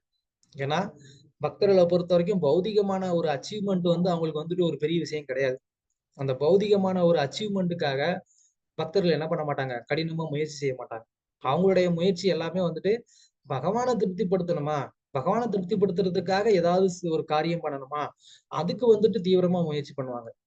ஆனா பௌதிகமா நான் வந்து ஒரு அச்சீவ் பண்ணி காமிக்கணும், 4 பேருக்கு முன்னாடி பாடுறா நான் வீடு கட்டி காமிக்கிறேன் அவங்களோட பெருசா அப்படின்ற மாதிரியான வேலைக்கெல்லாம் பக்தர் வந்து போக மாட்டான். ஏன்னா அவனுக்கு அது தேவை கிடையாது. அது மாதிரி வந்து சம்திங் ஒருத்தவங்களுக்கும் அவங்களுடைய லைஃப்ல ஏதோ ஒரு விதத்துல வந்து இந்த மாதிரி வந்து ஒரு பாதிப்பு ஏற்பட்டிருக்கும். அப்போ அதுக்கேற்ற மாதிரி நம்ம என்ன பண்ணுவோம்? உங்க முன்னாடி இதை நான் செஞ்சு காமிக்கிறேன் பாருங்கடா அப்படிம்போம். நான் படிப்புல கம்மியா இருந்தா படிச்சு காமிக்கிறேன்னு சொல்லுவோம், சம்திங் அந்த மாதிரி. ஆனா பக்தர்களுக்கு அதெல்லாம் அவசியம் கிடையாது. மத்தவங்க முன்னாடி அந்த காம்படிஷன்ல ஜெயிச்சு காமிச்சு நமக்கு என்ன கிடைக்க போகுது அப்படின்னு நினைப்பாங்க. ஆனா அதுக்காக அவங்க சோம்பேறின்னு அர்த்தம் கிடையாது. பகவானுக்காக எப்படிப்பட்ட ஒரு ரிஸ்க்கும் எடுப்பாங்க. அதுதான் அதுல இருக்கக்கூடிய பியூட்டி. ஓகே. ஆனால் பகவானின் ஆன்மீக பக்தர்கள் ஜட பொறாமையிலிருந்து விடுபட்டவர்கள் மட்டுமல்லாமல் பிறர் நலத்தில் அக்கறை கொண்டவர்களாகவும் உள்ளனர். அதுதான் பக்தர்கள்ட்ட இருக்கக்கூடிய ஒரு பியூட்டி. அவங்க பரதுக்க துக்கி. மற்றவர்களுடைய கஷ்டங்களை பார்த்து அவங்க கவலைப்படுவாங்க, வருத்தப்படுவாங்க. இவங்க இந்த மாதிரி கஷ்டப்படுறாங்களேன்னு நினைப்பாங்க. அவங்க வேணும்டா, அவனுக்கு நல்லா வேணும். பேசுனல அன்னைக்கு பேச்சா பேசுன அந்த மாதிரிலாம் பக்தர்கள் நினைக்க மாட்டாங்க. பொறாமையற்ற சமுதாயத்தை ஏற்படுத்த அவர்கள் பாடுபடுகின்றனர். ஆனா டிவோட்டிஸ் பொறாமையே ஜாஸ்தியா இருக்கு. பிரபுபாதர் என்ன அவருடைய விருப்பம் அது. நம்மளும் பொறாமை இல்லாம இருப்போம், மத்தவங்களும் பொறாமை இல்லாம வாழ்றதுக்கு ஹெல்ப் பண்ணுவோம்னு பிரபுபாதர் நம்புறாரு. ஆனா நமக்குள்ளதான் ஜாஸ்தி பொறாமை இருக்கிறதே. அடுத்து கீழே பாருங்க. வேதங்களில் 3 வழிகள் குறிப்பிடப்பட்டுள்ளன. 1, பலநோக்கு செயல்களால் உயர் கிரகங்களுக்கு ஏற்றம் பெறுவது. என்னது இது? இது எந்த மார்க்கம்? சொர்க்கலோகம் போறது ப்ரோ. நான் ரூட் கேட்கல, என்ன மார்க்கம்னு கேட்டேன். கர்மகாண்டம். கர்மகாண்டம். கர்மகாண்டம். ஓகே. சிறுதெய்வ வழிபாட்டால் தேவலோகங்களுக்கு ஏற்றம் பெறுவது. இது என்னது? இதுக்கு பேரு உபாசனா காண்டம்னு பேரு. ஓகே. அடுத்தது பரபிரம்மத்தையும் அவரது அருவ நிலையையும் உணர்ந்து அவருடன் இரண்டரை கலப்பது என்னது? ஞானகாண்டம். வெரி குட், ஞான காண்டம். சோ ஏன் இப்ப நிர்மத் சரானாம்னு சொன்னா பொறாமையிலிருந்து விடுபட்டவங்கன்னு கிடையாது, அது மட்டும் அர்த்தம் இல்ல. இந்த 3 விதமான மார்க்கங்கள்ல இருந்து விடுபட்டவங்கன்னு அர்த்தம். இந்த 3 மார்க்கங்களுடைய களங்கமும் அவங்ககிட்ட இருக்காதுன்னு அர்த்தம். சோ இந்த 3 மார்க்கமுமே ஒரு விதத்துல களங்கம் அடைஞ்சிருக்குங்கிறது நமக்கு தெரியும் இல்லையா? இப்ப கர்ம காண்டம் அப்படின்னு சொன்னா என்ன? நம்ம ஒரு செயலுடைய பலனை, ரிசல்ட்டை நம்ம எதிர்பார்க்கிறது. அப்ப அந்த ஒரு ரிசல்ட் நம்ம எதிர்பார்க்கணும் அப்படின்னு சொன்னா அந்த ரிசல்ட்டை அடையிறதுக்காக நம்ம என்ன பண்ணுவோம்? அந்த ஒரு காம்படிஷன் வரும். வருமா வராதா? ஒரு ரிசல்ட் ஓரியன்டா இருக்கும்போது நேச்சுரலாவே என்ன ஆகும்? அது காம்படிஷன் வரும். இதுக்கு பாகவதத்துல நல்ல ஒரு உதாரணம் இருக்கு. என்னது? 4th கேண்டோல பிருத்து மகாராஜர் சரித்திரம் வரும். அந்த பிருத்து மகாராஜருடைய சரித்திரத்துல அவர் 100 யஜ்யம் பண்றதுக்கு முயற்சி பண்ணுவார். அவர் 100வது யஜ்யம் பண்ணும்போது அந்த இந்திரன் என்ன பண்ணுவான்? அந்த யாக குதிரையை திருடிட்டு போயிடும். ஆனா அந்த இந்திரன் யாருன்னு பார்த்தா அந்த மண்வந்திரத்துல ஒவ்வொரு மண்வந்திரத்துக்கும் இந்திரன் மாறுவார். 71 சதுரயுகம் ஒரு இந்திரனுடைய ஆட்சி காலம். ஓகே. அப்போ அந்த 71வது சதுரயுகம் முடிஞ்சோடனே வேற ஒரு செட்டு எல்லாம் மாறுவாங்க. இந்திரன், சந்திரன் எல்லாருமே மாறுவாங்க. அப்போ இந்த பிருத்து மகாராஜருடைய ஆட்சி காலத்துல ஒரு மனு இருக்கிறாரு, ஒரு இந்திரன் இருக்கிறாரு. அந்த இந்திரன் யாருன்னா யக்ஞர் அப்படின்னு சொல்லி சாட்சாத் பகவானுடைய சக்தி ஆவேச அவதாரம். அந்த யக்ஞர்ங்கிற சாட்சாத் பகவானுடைய சக்தி ஆவேச அவதாரம் என்ன பண்றாரு? அவர் தான் அந்த யாக குதிரையை திருடிட்டு போறாரு. எதுக்கு அப்படின்னா அவருக்கு ஒரு பேர் இருக்கு, சதக்கிருது அப்படின்னு சொல்லி. சதக்கிருது அப்படின்னு சொன்னா 100 யஜ்யங்களை பண்ணவர் அப்படின்னு சொல்லி இந்த பிரபஞ்சத்திலே அவர் ஒருத்தருக்கு தான் அந்த டைட்டில் இருக்கு. இப்ப பிருத்து மகாராஜர் இத பண்ணி அந்த டைட்டில் அவர் எடுத்துக்கலாம்னு நினைக்கிறாரு. அது இவருக்கு பிடிக்கல. அது எப்படி? அது நான் மட்டும்தான் இருக்கணும். சதக்கிருது அப்படின்னா இந்த பிரபஞ்சத்துல நான் ஒருத்தன் தான் இருக்கணும் அப்படின்னு சொல்லி. இப்ப இந்த யஜ்யத்தை பண்றது யாரு? பிருத்து மகாராஜர். அவரு பகவானுடைய சக்தி ஆவேச அவதாரம். இப்ப இங்க இந்த யஜ்யர்ங்கிறவர் யாரு? அவரும் பகவானுடைய சக்தி ஆவேச அவதாரம். பகவானுடைய சக்தி ஆவேச அவதாரத்துக்குள்ளே இந்த ஒரு போட்டி போறாமையா? அப்படின்னா அதுக்குதான் ஆச்சாரியர்கள் சொல்றாங்க அவங்களுக்குள்ள நேச்சுரலா அந்த ஒரு குணம் கிடையாது. ஆனா கர்மகாண்ட செயல்களுடைய ஒரு விளைவு என்னன்னா இந்த மாதிரி அதோடைய விளைவு நேச்சுரலாவே நமக்குள்ள பொறாமையை வளர்க்கும் அப்படிங்கிறாங்க. அப்ப அந்த கர்மகாண்ட செயல்கள்ல நம்ம ஈடுபடுறோம்னா நேச்சுரலாவே நமக்குள்ள அந்த பொறாமை இருக்கும். அதோடைய சுபாவம் அப்படி. சோ அதனாலதான் நிர்மத் சரானாம்னா இந்த மாதிரியான ஒரு வழியில இருந்து ஒருத்தர் என்ன செஞ்சிருக்கணும்? விலகி இருக்கணும், விடுபட்டு இருக்கணும்னு அர்த்தம். அது மாதிரி உபாசனா காண்டம்னா தேவர்களை வழிபடுறது. சாஸ்திரங்கள்ல வந்துட்டு உபாசனா காண்டம்னு சொல்லி செப்பரேட்டா அது வந்து இருக்கு. எப்படி வந்து தேவர்களை வந்து வழிபாடு பண்றது அப்படிங்கிறதெல்லாம் சொல்லப்பட்டிருக்கு. அது தேவர்களை வழிபட்டா நம்ம என்ன செய்வோம்? ஜாந்தி தேவ விரதா தேவான் பித்ருன் யாந்தி பித்ருவிரதாக, இல்லையா? பகவத்கீதையில என்ன சொல்றாரு கிருஷ்ணர்? தேவான் யஜோ யாந்தி மத்பக்தோ யாந்தி மாமாபி. தேவர்களை வழிபடுறவங்க தேவர்கிட்ட போறாங்க, பித்ருகளை வழிபடுறவங்க அங்க போறாங்க, என்னை வழிபடுறவங்க என்ன பண்றாங்க? என்கிட்ட வர்றாங்க. சோ உபாசனமா இருந்தாலும் அது பகவானா இருந்தா பிரச்சனை இல்லை, தேவர்களா இருந்தா அது பிரச்சனை. ஓகே, அடுத்த பேரால கொஞ்சம் கடைசியில பாருங்க. எல்லா பிரிவுகளுக்கும் வேறாக அல்லது கருப்பொருளாக உள்ளவரான பரம உண்மையை ஸ்ரீமத் பாகவதம் இலக்காக கொண்டிருப்பதால் இது மற்ற அனைத்தையும் விட உயர்ந்ததாகும். ஸ்ரீமத் பாகவதத்திலிருந்து ஒருவர் கருப்பொருளை மட்டுமல்லாமல் அதன் பிரிவினைகளையும் கூட தெரிந்து கொள்ளலாம். கருப்பொருளாக இருப்பவர் பரபிரமனான பரமபுருஷர் ஆவார். மற்ற எல்லா தோற்றங்களும் அவருக்கு சம்பந்தம் உள்ள சக்தியின் வடிவங்களே ஆகும். சோ இங்க வந்து கருப்பொருள் அப்புறம் பிரிவினைகள் அப்படின்னு 2 வார்த்தை வந்து தமிழ்ல பயன்படுத்தி இருக்கிறாங்க. என்ன அர்த்தம்? கருப்பொருள்னா என்ன, பிரிவினைகள்னா என்ன அர்த்தம்?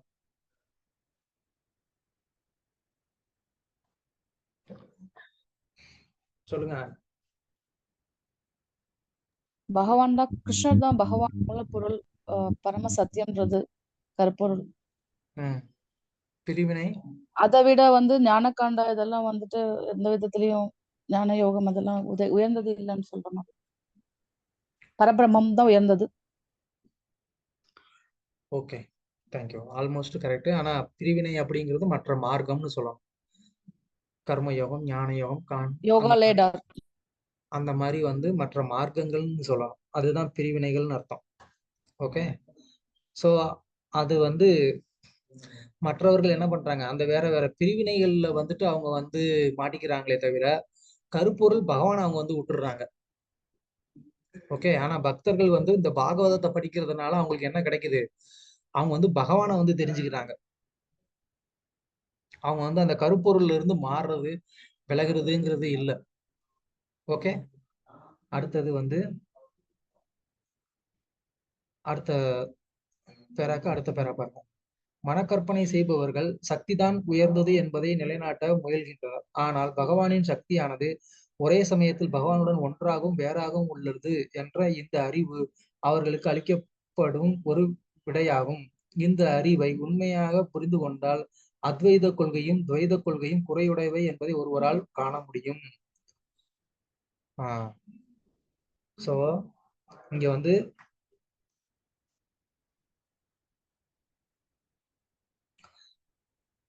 நம்மளுடைய சித்தாந்தம் என்ன அப்படிங்கிறத பிரபுபாதர் வந்து சொல்ல வர்றாரு. பாகவதத்துல எந்த சித்தாந்தம் சொல்லப்பட்டிருக்கு? இப்ப இந்த பாகவத தர்மம் வந்து நம்ம கடைபிடிக்கணும், பாகவதத்துல பகவானை பத்தி சொல்லியிருக்குன்றது நம்ம பார்த்தோம். ஆனா அது என்ன சித்தாந்தம்? அது அத்வைத சித்தாந்தமா இல்லைன்னா துவைத சித்தாந்தமா? என்ன சித்தாந்தம் வந்து பாகவதத்துல சொல்லியிருக்கு? அச்சிந்திய பேத அபேத பிலாசபி. அதுதான் பாகவதத்துல வந்து சொல்லப்பட்டிருக்கு. Very good. அந்த அச்சிந்திய பேத அபேத தத்துவம் தான் நம்மளுடைய கொள்கை. ஆனா சிலர் வந்து என்ன நினைக்கிறாங்க, சக்தி தான் எல்லாமே நினைக்கிறாங்க. அந்த சக்தி தான் அப்படி ஒண்ணு ஒண்ணா வந்து செயல்படுது. அதாவது சக்தி அப்படின்னு சொன்னா பிரம்மன். அதாவது மாயாவாத கொள்கையில வந்துட்டு 2 பிரிவு இருக்கு. பரிணாமவாதம்னு ஒண்ணு இருக்கு, இன்னொன்னு வந்து விவர்த்தவாதம்னு ஒண்ணு இருக்கு. பரிணாமவாதம், விவர்த்தவாதம்னு ஒண்ணு இருக்கு. பரிணாமவாதம் அப்படின்னு சொன்னா என்ன அர்த்தம்? ஒரே வஸ்து இன்னொரு வஸ்துவா மாறிடுறது. இப்ப பால் இருக்கு, அந்த பால் வந்து தயிரா மாறிடுச்சு. அப்ப அந்த தயிருக்கு மூல வஸ்து என்னது? அது வந்து பால். ஆனா அந்த பால் இப்ப என்னவாயிருச்சு? அதுவே வந்து தயிரா மாறிடுச்சு. அது மாதிரி இந்த உலகத்துல பிரம்மன்ற ஒன்னேதான் இருக்கு. அந்த பிரம்மம் வந்து என்னவாயிருச்சு? அதுவே வந்து இப்போ இந்த பௌதிக உலகமா மாறி இருக்கு அப்படின்னு ஒரு விதமான ஒரு கொள்கை. இன்னொன்னு வந்து இன்னொன்னு என்ன சொன்னேன்? விவர்த்தவாதம். விவர்த்தவாதம். விவ அர்த்தவாதம். அர்த்தவாதம் அப்படின்னு சொன்னா ஒரு விஷயத்த அப்படியே வந்து தப்பா தலைகீழ புரிஞ்சுக்கிறது. உதாரணத்துக்கு வந்துட்டு ஒரு கயிறு இருக்கு. அந்த கயிறை இருட்டுல பார்த்தா நம்ம என்ன நினைச்சுக்கிறோம்? அத பாம்புன்னு நினைச்சுக்கிறோம். அப்படின்னா என்ன? இருக்கிறது வேற பொருள். அந்த பொருளை நம்ம என்னவா நினைச்சுக்கிறோம்? அதை அப்படியே டிஃபரெண்டா ஒரு பொருளா நினைச்சுக்கிறோம். அது மாதிரி இந்த உலகத்துல இருக்கிறது வந்து பிரம்மம் மட்டும்தான். ஆனா அது நம்ம வந்து என்ன நினைச்சுக்கிறோம்? இந்த பௌதிக உலகம் அதுவும் வந்துட்டு பிரம்மம் தான் அப்படின்னு நினைச்சுக்கிறோம். ஆனா இந்த பௌதிக உலகங்கிறது என்னது? இது கற்பனை தான். இது உண்மையிலே கிடையாது. கயிறை பார்க்கும்போது பாம்புன்னு நம்ம நினைச்சோம். பாம்பு உண்மையிலே இருக்காங்க. பாம்புங்கிறது அங்க உண்மையே கிடையாது. ஆனா கற்பனையில பாம்புன்னு நம்ம நினைக்கிறோம். அது மாதிரி இந்த உலகம் அப்படிங்கிறது வந்து உண்மையே கிடையாது. ஆனா இது உண்மைன்னு நம்ம நினைச்சிட்டு உட்காந்துட்டு இருக்கிறோம். உண்மைங்கிறது ஒன்னே ஒண்ணுதான், அது பிரம்மம் தான் அப்படின்றது ஒரு கொள்கை. ஆனா நம்மளுடைய கொள்கை என்ன அப்படின்னு சொன்னா, நம்மளுடைய கொள்கை வந்து அச்சிந்திய பேத அபேத தத்துவம். நம்ம வந்து என்ன சொல்றோம்? ஒரே நேரத்துல இந்த பௌதிக உலகமும் இருக்கு, பகவானும் இருக்கிறார். பகவான் கிட்ட இருந்துதான் இந்த பௌதிக உலகம் வந்திருக்கு. சோ பகவானும் இருக்கிறாரு, பௌதிக உலகமும் இருக்கு. ரெண்டுமே உண்மைதான். சோ அத்வைத கொள்கை பிரம்மம் மட்டும்தான் இருக்கு, இது பொய்ன்னு அர்த்தம். துவைத கொள்கை அப்படின்னு சொன்னா என்ன அர்த்தம்? ரெண்டுமே வேற வேறன்னு அர்த்தம். ரெண்டுக்குமே சம்பந்தமே இல்லைன்னு அர்த்தம். இப்ப வந்து ஜீவாத்மாவுக்கு வந்து பகவானுடைய குவாலிட்டி இருக்கா இல்லையா? இருக்கு பிரபு. குணத்தில் ஒன்று பிரபு. ரொம்ப இருக்குன்னு சொல்ல முடியாட்டினாலும் கொஞ்சமானாலும் இருக்கு. ஆனா துவைத கொள்கையை பொறுத்த வரைக்கும் அப்படி வந்து கிடையவே கிடையாது. அதனாலதான் துவைத கொள்கை வந்து ஒரு வைஷ்ணவ பிலாசபி தான். ஆனா பிரபுபாதர் இங்க வந்து அதை என்ன சொல்றாரு? துவைத கொள்கையும் குறைவுடையதுங்கிறாரு. அப்ப வைஷ்ணவ கொள்கையில குறைவுடையதுன்னு நம்ம எப்படி சொல்லலாம்? அப்ப அந்த வைஷ்ணவ கொள்கையை தப்புன்னு ஆயிராதா? குறைவுடையதுன்னு பிரபுபாதர் சொல்றதுக்கு காரணம் என்னன்னா, நம்ம சொல்ற மாதிரி அவங்க வந்து ஏத்துக்கிறது கிடையாது. ஜீவாத்மா கிட்ட பகவானுடைய குவாலிட்டி கொஞ்சமாவது இருக்குங்கிறது வந்து நம்ம வந்து ஒத்துக்கிறோம். அதே நேரத்துல அது வேறையாவும் இருக்கு. இந்த பௌதிக உலகமும் அதே மாதிரி பகவானுடைய சக்தியாவும் இருக்கு. அதே நேரத்துல அவர்கிட்ட இருந்து அது வேறுபட்டதாகவும் இருக்கு. சோ ரெண்டும் ஒண்ணுன்னு அர்த்தம் கிடையாது. அதுக்காக இவர் இல்லாம அது இல்லைன்னு கிடையாது. அதுக்கு பேர் தான் அச்சிந்திய பேத அபேத தத்துவம்னு பேர். ஓகே. ஒரே சமயத்தில் ஒன்றானதும் வேறானதும் என்ற இக்கருத்தை அடிப்படையாக கொண்டுள்ள உன்னத உணர்வை வளர்ப்பதால் அது ஒருவரை மூவகை துன்பங்களிலிருந்து விடுபட்ட நிலைக்கு உடனே அழைத்து செல்கின்றது. ஓகே.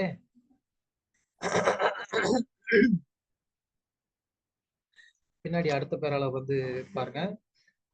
ஸ்ரீல வியாசதேவர் பரமபுருஷரான நாராயணனின் அவதாரம் ஆவார். எனவே அவருடைய அதிகாரத்தை பற்றிய கேள்விக்கு இடமே இல்லை. அவரே மற்றெல்லா வேத இலக்கியங்களின் ஆசிரியராகவும் இருந்தார். இங்க பிரபுபாதர் ஸ்லோகத்தோட எந்த வார்த்தையை விளக்குறாரு? ஆதிக்கவை. சாரி, மனாமுனி கிருத்தே. Very good. மகாமுனினா வியாசர் அப்படின்னு ஒரு அர்த்தம். ஓகே. அந்த வியாசர் பகவானுடைய அவதாரம். வியாசாய விஷ்ணு ரூபாய விஷ்ணுவே சர்வ ஜிஷ்ணுவே விஷ்ணு சகஸ்ரநாமத்துல வந்து சொல்லப்பட்டிருக்கு. அப்படின்னா இந்த வியாசர் சாட்சாத் விஷ்ணுவுடைய ஒரு அவதாரமா வந்து இருக்கிறார். அதனால அவர் மகாமுனின்னு சொல்லலாம். அப்படி அவர் வந்து விஷ்ணுவுடைய ஒரு அவதாரமா இருக்கிறதுனாலதான் இந்த பாகவதத்துல எந்த விதமான குறையும் இல்லை அப்படின்னு நம்ம சொல்றோம். அதனால இந்த பாகவதத்தை வந்து நம்ம வந்து முழு அதிகாரப்பூர்வமான ஒரு கிரந்தமா நம்ம ஏத்துக்கிறோம். ஓகே. அடுத்து உன்னதமான இச்செய்தியை பெறுவதற்கான தகுந்த முறை அடக்கத்துடன் இதை கேட்பதுவே ஆகும். சவால் விடும் மனோபாவம் இந்த உன்னத செய்தியை உணர்வதற்கு உதவாது. சுஷ்ருஷு என்ற சொல் இங்கு சரியான வழிகாட்டியாக உள்ளது.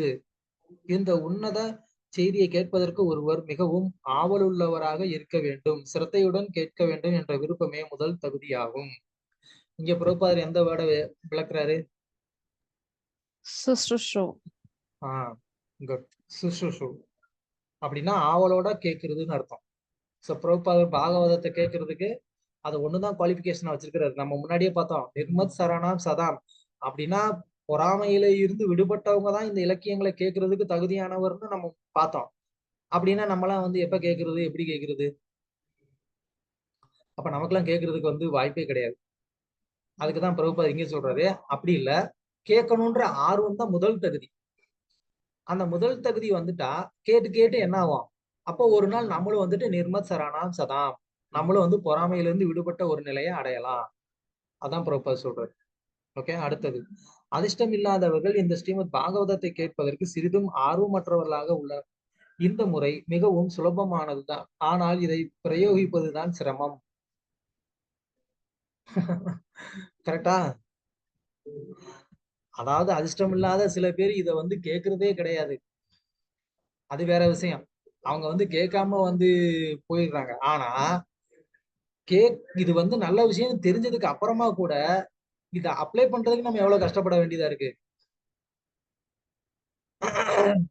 அதான் சொல்லுவாரு, சாண்டிங் ஹரே கிருஷ்ணா அது ஈஸி தான், ப்ராசஸ் ஈஸி தான். ஆனா அது ஜெபம் பண்றதுதான் கஷ்டம் இல்லையா? உட்காந்து ஜெபமாலை எடுக்கும் போதுதான் வந்துட்டு ஊர்ல இருக்கிற எல்லாமே ஞாபகத்துக்கு வரும். ஞாபகம் மறதி இருக்கிறவங்களுக்கு கூட ஜெபமாலையை எடுத்துட்டா எல்லாமே ஞாபகம் வந்துடும். ஐயோ இன்னைக்கு இது செய்யாம விட்டாமே, அது செய்யாம விட்டாமேன்னு எல்லாமே ஞாபகம் வரும். ஏன்னா நமக்கு வந்து பகவானுடைய நாமத்தை அந்த மாதிரி ஒரு ஜெபம் பண்றதுக்கு பழக்கம் இல்லை. ஓகே, அடுத்து பாருங்க கீழே. இவ்விலக்கியத்தை கிரகிக்கக்கூடிய திறமை பெற்றவர்களை பற்றி இஸ்லோகத்தில் குறிப்பிடப்பட்டுள்ளது. ஒருவர் பல புண்ணிய கர்மங்களுக்கு பிறகு ஸ்ரீமத் பாகவதத்தை கேட்பதற்கு தகுதி உள்ளவர் ஆகிறார். ஸ்ரீமத் பாகவதத்தை கேட்பதனால் ஒரு உடனே பரமபுருஷரை உணர முடியும் என்று மகாமுனிவரான வியாசதேவர் உறுதிமொழி கூறுகிறார். வேதங்களில் விதிக்கப்பட்டுள்ள தன்னுணர்வு பல்வேறு படிகளை பின்பற்ற வேண்டியதில்லை. இந்த செய்தியை ஏற்றுக்கொள்ள சம்மதிப்பதாலேயே ஒருவர் உடனே பரமஹம்ச நிலைக்கு உயர்த்தப்பட்டு விடுவார். இங்க பிரபுபாதர் எந்த வேர்ட சொல்றாரு?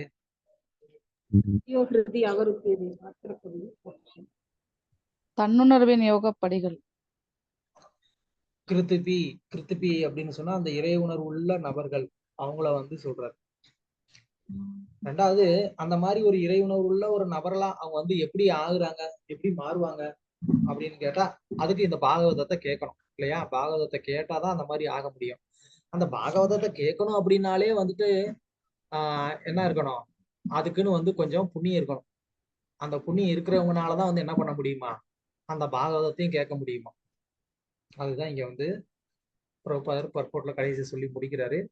ஓகே, நம்ம அதுக்கான ஆச்சாரியர்களுடைய விளக்கங்களை வந்து நம்ம பார்க்கலாம். விஸ்வநாத சக்கரவர்த்தி டாக்கூர் என்ன சொல்றாரு அப்படின்னு சொல்லி.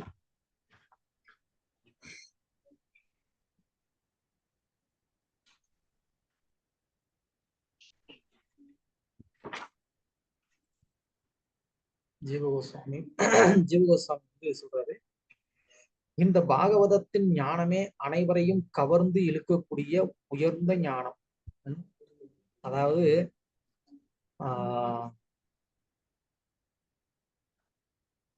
நம்ம வந்து முந்தின ஸ்லோகத்துல வந்து பார்த்தோம், பகவான் அப்படின்றவர் உயர்ந்தவர் அப்படிங்கிறது, சத்தியம் பரம் தீமகின்னு பார்த்தோம். அப்போ அந்த ஒரு நபரை வந்து அடைவதற்கு ஒரு ஞானம் வந்து வேணும் இல்லையா? அப்ப அந்த ஞானம் வந்து உயர்ந்த ஞானமா இருக்கணும். ஏன்னா அவர் தான் உயர்ந்தவர். அந்த உயர்ந்தவரை அடையிறதுக்கு உயர்ந்த ஞானம் வேணும். அப்ப அந்த உயர்ந்த ஞானத்தை கொடுக்கக்கூடியது எது? அது இந்த பாகவதம். சோ இந்த பாகவதம் அந்த மாதிரி உயர்ந்த ஞானத்தை உடையவர்கள் எல்லாரையும் கவரக்கூடியதாகவும் இருக்கு. அதுதான் சுகதேவ கோஸ்வாமி வந்து பிறந்தப்பயே அவர் வந்துட்டு பெரிய ஞானியா இருந்தார். ஆனா அவரையும் இந்த பாகவதம் வந்து கவர்ந்தது இல்ல. சோ அதான் பாகவதத்துடைய ஒரு சிறப்பு. ஓகே, இங்க தர்மம் அப்படின்னா ஜீவகோஸ்வாமி என்ன சொல்றாரு? சவை பும்சாம் பரவ தர்மோ ஏதோ பக்தி அதோக்ஷஜே அப்படின்னு சொன்னா, எந்த தர்மம் வந்து பகவானுக்கு மேல வந்து ஒரு பக்தியை வந்து ஏற்படுத்த முடியுமோ அந்த தர்மம் தான் வந்து என்னது? உயர்ந்த தர்மம். ஓகே, சோ தர்மம் அப்படின்னா நம்ம முன்னாடி பார்த்தது ஜென்ரலா அது வந்து சமய உணர்வு அப்படின்னு நம்ம பார்த்தோம். பட் ஸ்பெசிபிக்கா இங்க ஜீவகோஸ்வாமி என்ன சொல்றாரு? அதுதான் வந்து பகவானுக்கு மேல பக்தியை ஏற்படுத்துற தர்மம் தான் உயர்ந்த தர்மம் அப்படின்னு சொல்றாரு. ஓகே, வர்ணாசிரம தர்மப்படி முழுமையான பூர்ண தர்மம் என்பது பகவானை திருப்தி செய்வது. அந்த தர்மம் அப்படிங்கிறத நம்ம வந்து வர்ணாசிரம தர்மப்படி எடுத்துக்கிட்டாலும், நான் சொன்னேன் தர்மம் 2 வழியில இருக்குன்னு. உடலுக்கான தர்மம், ஆத்மாக்கான தர்மம்னு பார்த்தோம். உடலுக்கான தர்மம்னு நீங்க எடுத்துக்கிட்டா கூட, உடலுக்கான தர்மம் என்னது? அது வர்ணாசிரம கொள்கையை கடைபிடிக்கிறது இல்லையா? உடலுக்கான தர்மம்ங்கிறது வர்ணாசிரம கொள்கை தான். அந்த வர்ணாசிரம கொள்கை தான் ஒருத்தருக்கு இது இந்த தர்மம் அப்படிங்கிறத வந்து அது டிஸ்கிரைப் பண்ணுது. ஓகே, அப்போ வர்ணாசிரம கொள்கையை ஒருத்தர் கடைபிடிச்சா கூட அவருக்கு எது வந்து உண்மையான தர்மம் அப்படின்னு சொன்னா, அவருக்கும் பகவானை திருப்திப்படுத்துறது தான் உண்மையான தர்மம். வர்ணாசிரம கொள்கையோட சிஸ்டமே அதுதான். அதுக்கு வந்து ஜீவகோஸ்வாமி வந்து கோட் பண்றாரு, அதப்பும்பிர் துஜஸ்ரேஷ்டா வர்ணாசிரம விபாகச்ச. வர்ண ஆசிரம விபாகம், வர்ண ஆசிரமம்ன்ற ஒரு பிரிவு ஏற்படுத்தப்பட்டிருக்கு. எதுக்கு ஏற்படுத்தப்பட்டிருக்கு? ஸ்வநிஷ்டித தர்மசிய சம்சித்திர் ஹரிதோஷனம். அவங்க வந்து என்ன பண்ண வேண்டியிருக்கு? அவங்களுடைய சுதர்மத்தை வந்து கடைபிடிச்சு அவங்க வந்து என்ன பண்ணணும்? ஹரிதோஷனம், அவங்க வந்து பகவானை வந்து திருப்திப்படுத்தணும். அப்ப வர்ணாசிரம கொள்கையா இருந்தாலும் சரி, அதாவது உடல் சார்ந்த தர்மமா இருந்தாலும் சரி, ஆத்மா சார்ந்த தர்மமா இருந்தாலும் சரி, ரெண்டுமே யாரை நோக்கி இருக்கணும்? பகவான் நோக்கி இருக்கணும். ஓகே, அடுத்து தூய பக்தியை வழங்குவதே தர்மம். அந்த தர்மத்தின் இறுதி இலக்கு பக்தி. ஓகே, தர்மம் அப்படின்னாலே என்ன? அந்த தர்மம் வந்து என்ன பண்ணணும்? நம்மளை வந்து தூய பக்திக்கு வந்து கொண்டு போகணும். ஓகே, அந்த தூய பக்தியை வந்து ஒரு இலக்கா வச்சிருக்கிறத மட்டும்தான் தர்மம்னு ஏத்துக்க முடியும்னு சொல்றாங்க. ஓகே, புரியுதா? தர்மம் அப்படின்னாலே எந்த தர்மம் நம்மளை தூய பக்திக்கு வந்து கூட்டிட்டு போகுமோ அந்த தர்மம் தான் உண்மையான தர்மம் அப்படிங்கிறாங்க. அடுத்தது பாகவதம் இதை தவிர மற்ற தர்மத்தை நிராகரிக்கிறது. கைத்தவ பிரயோஜித, அது நம்ம ஏற்கனவே பார்த்தோம் இல்லையா? கர்ம காண்டம், ஞான காண்டம் அதெல்லாம் வந்துட்டு இந்த பாகவதம் நிராகரிக்குது. கைத்தவ பிரயோஜித. அடுத்தது பர, அனைத்து வகையான முக்திகளையும் நிராகரிக்கிறது.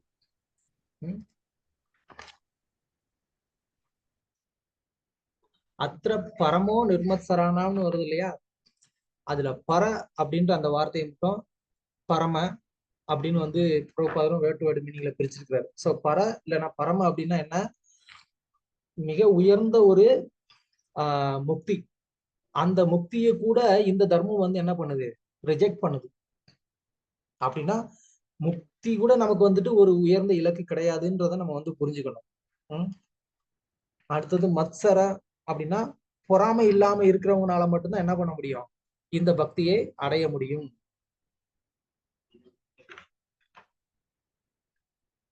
அது மட்டும் இல்லாம பொறாமை இல்லாம இருக்கிறதுன்னு என்ன அர்த்தம்?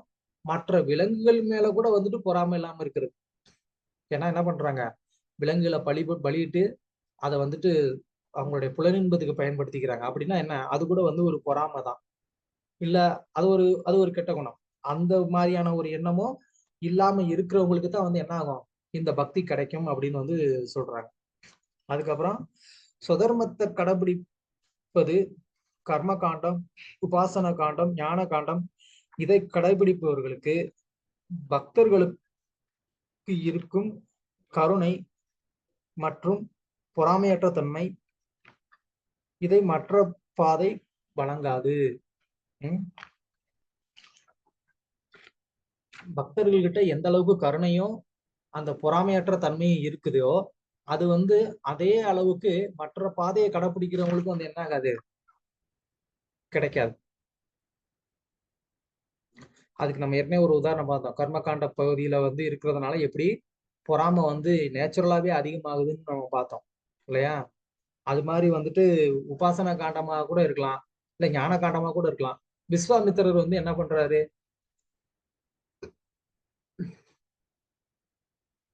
என்ன பண்றாரு? 60,000 வருஷம் தபஸ் பண்ணி அவர் வந்து அவரோட இதெல்லாம் இழந்து ஒரு பெண்ணோட ஒரு கொலுசு சத்த அவரோட தபஸ்ல இழந்தார். கான்டெக்ஸ்ட்ல கேட்க வர்றது என்ன அப்படின்னா, அவர் வந்து வசிஷ்டரோட வந்து எப்போதுமே காம்படிஷன் பண்ணிக்கிட்டே இருந்தாரு இல்லையா? விஸ்வாமித்திரர் வசிஷ்டரோட எப்போதுமே ஒரு காம்படிஷன்ல தான் இருந்தார். அப்படின்னா அவர் பண்ண அந்த தபஸ்னாலேயோ அவர் கடைபிடிச்ச அந்த மார்க்கத்தினாலேயோ அவர் பொறாமையில இருந்து விடுபடலன்றது தெரியுதா? அதுல இருந்து விடுபடுறதுக்கு அவர் கடும் தவம் பண்ண வேண்டியதா இருந்தது இல்லையா? அப்ப அதான் இங்க வந்து நம்ம வந்து புரிஞ்சுக்கணும். அந்த மாதிரியான மற்ற பாதையை விட பக்தி தொண்டு ஒருத்தருக்கு என்ன பண்ணும், ரொம்ப சீக்கிரமாவே வந்துட்டு அந்த பொறாமையற்ற தன்மையை வந்து கொடுக்கும், மற்றவர்களுக்கு கருணையை கொடுக்கும் நம்ம வந்து புரிஞ்சுக்கணும். அடுத்தது ஸ்ரேயஸ்ருதிம் பக்தி உதஸ்யதே விபோ அப்படின்னு, பக்தியை கைவிட்டவர்களால் ஸ்ரேய ஸ்ருதிம் பக்தி, பக்தி யார் ஒருத்தவங்க பண்ணலையோ அவங்களுக்கு வந்துட்டு எந்த ஒரு நன்மையுமே கிடையாது. ஸ்ரேய ஸ்ருதி, ஸ்ரேயம்னா ஒரு பெனிஃபிட், பெஸ்டான ஒரு பெனிஃபிட். அது வந்து என்ன ஆகுது, யாரு பக்தியை ஒருத்தவங்க கைவிட்டாங்களோ அவங்களுக்கு வந்து கிடைக்காது அப்படின்னு அர்த்தம். அவங்க எவ்வளவுதான் கஷ்டப்பட்டா கூட அவங்களுக்கு அந்த மாதிரி ஒரு நன்மை கிடைக்காது. அதனாலதான் இந்த பாதை, அதாவது இந்த பாகவத மார்க்கம் சிவதாம் அப்படின்னு சொல்லப்படுது. சிவதம் அப்படின்ற வார்த்தை வந்து இருக்கா? அத்திர வஸ்து சிவதாம். அப்போ சிவதாம் அப்படின்னு சொன்னா என்ன? சிவதாம் அப்படின்னு சொன்னா மங்களகரமானது, இல்லைன்னா இது வந்து ஒரு மிக உயர்ந்த ஆனந்தத்தை வந்து கொடுக்கக்கூடியதாக இருக்குன்னு அர்த்தம். எது? இந்த பாகவத மார்க்கம். ஓகே, அதனாலதான் இந்த பாகவத மார்க்கம் சிவதாம் அப்படின்னு சொல்லப்படுது. இன்னொரு அர்த்தம் என்னன்னா, அது வந்து அறியாமையை வேரோட வந்து அகற்றி விடுகிறது. தாபத்திரய உன்மூலனம்னு பார்த்தோம். தாபத்திரயம் அப்படின்னு சொன்னா 3 வகையான அந்த துன்பங்கள்ல இருந்து விடுபடுறதுன்னு பார்த்தோம். ஆனா அந்த தாபத்திரயம் அப்படிங்கறதெல்லாம் பக்தி தொண்டுடைய ஆரம்ப நிலையிலேயே அடையக்கூடிய ஒரு பெனிஃபிட். பக்தி ரசாமிர்த சிந்து நீங்க படிச்சிருக்கீங்களா? அதுல வந்து பக்தி தொண்டுடைய ஒரு பெனிஃபிட் வந்து சொல்லியிருப்பாங்க. 6 பெனிஃபிட்னு நினைக்கிறேன். அதுல வந்து என்னது முதல் பெனிஃபிட்? கிளேசாக்னி. Very good. கிளேசாக்னி. கிளேசாக்னின்னா என்ன? கிளேசாக்னி, சுபதா. வெரி குட், ரெண்டுமே. கிளேசாக்னின்னா என்ன? கிருஷ்ணன் அறியாமல் செல்வது. கிளேசாக்னினா பௌதிக எல்லா துன்பம். விதமான மங்களமும் நோ நோ நோ. உடனே கிளேசாக்னினா பௌதிக துன்பம், இந்த தாபத்திரயம், அதுதான் கிளேசாக்னி. அதுதான் நம்மளை வந்து டார்ச்சர் பண்றது, டிஸ்டர்ப் பண்றது.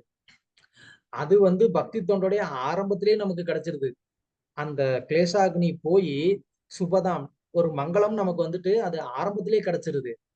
அப்போ இந்த இப்படி எப்பேற்பட்ட அந்த ஒரு பாகவதம் இவ்வளவு உயர்ந்ததுன்னு சொல்லிட்டு அது படிச்சா நமக்கு வந்துட்டு இந்த தாபத்திரயம் போகும் அப்படின்னு சொன்னா அதுக்காகவா நம்ம இந்த பாகவதம் படிக்கணும்? கிடையாது. இந்த பாகவதம் அதை விட ஒரு பெரிய பெனிஃபிட்டை கொடுக்கணும் இல்லையா? அப்படின்னா அது என்ன பெனிஃபிட்? நம்ம கிட்ட இருக்கக்கூடிய அறியாமை அப்படிங்கிற அந்த ஒரு இருட்டு அது வந்து என்ன பண்ணிடுது, கம்ப்ளீட்டா வந்து அப்ரூட் பண்றது, அதாவது வேரோட எடுக்கிறது. அதுதான் பாகவதம் பண்ணக்கூடிய ஒரு மிகப்பெரிய ஒரு பெனிஃபிட். நமக்கு வேரோட நம்ம கிட்ட இருக்கக்கூடிய அறியாமையை வந்து எடுத்துருது. அதுக்கப்புறமா வந்து இப்போ ஒருத்தர் யாராவது கேட்கலாம், இந்த பாகவதம் வந்து சிவதாம், இது வந்து ஒருத்தருக்கு மிக உயர்ந்த ஆனந்தத்தை வந்து கொடுக்குது அப்படின்னு சொல்றீங்க. அதுலயும் வந்து நம்பிக்கையோட யாராவது ஒருத்தவங்க கேட்கிறாங்கன்னா அவங்களுக்கே கிடைக்குதுன்னு சொல்றீங்க. அது எப்படி முக்தியினால மட்டும்தான் வந்து ஆனந்தம் வந்து அடைய முடியும்? முக்தி நிலையை அடைஞ்சாதான். அந்த முக்தி நிலையை அடையாமலே இவருக்கு வந்து ஆனந்தம் கிடைச்சிருது அப்படிங்கிறீங்க. யாருக்கிட்ட கதை விடுறீங்க அப்படின்னு வந்து அவங்களுக்கு வந்து ஒரு கேள்வி.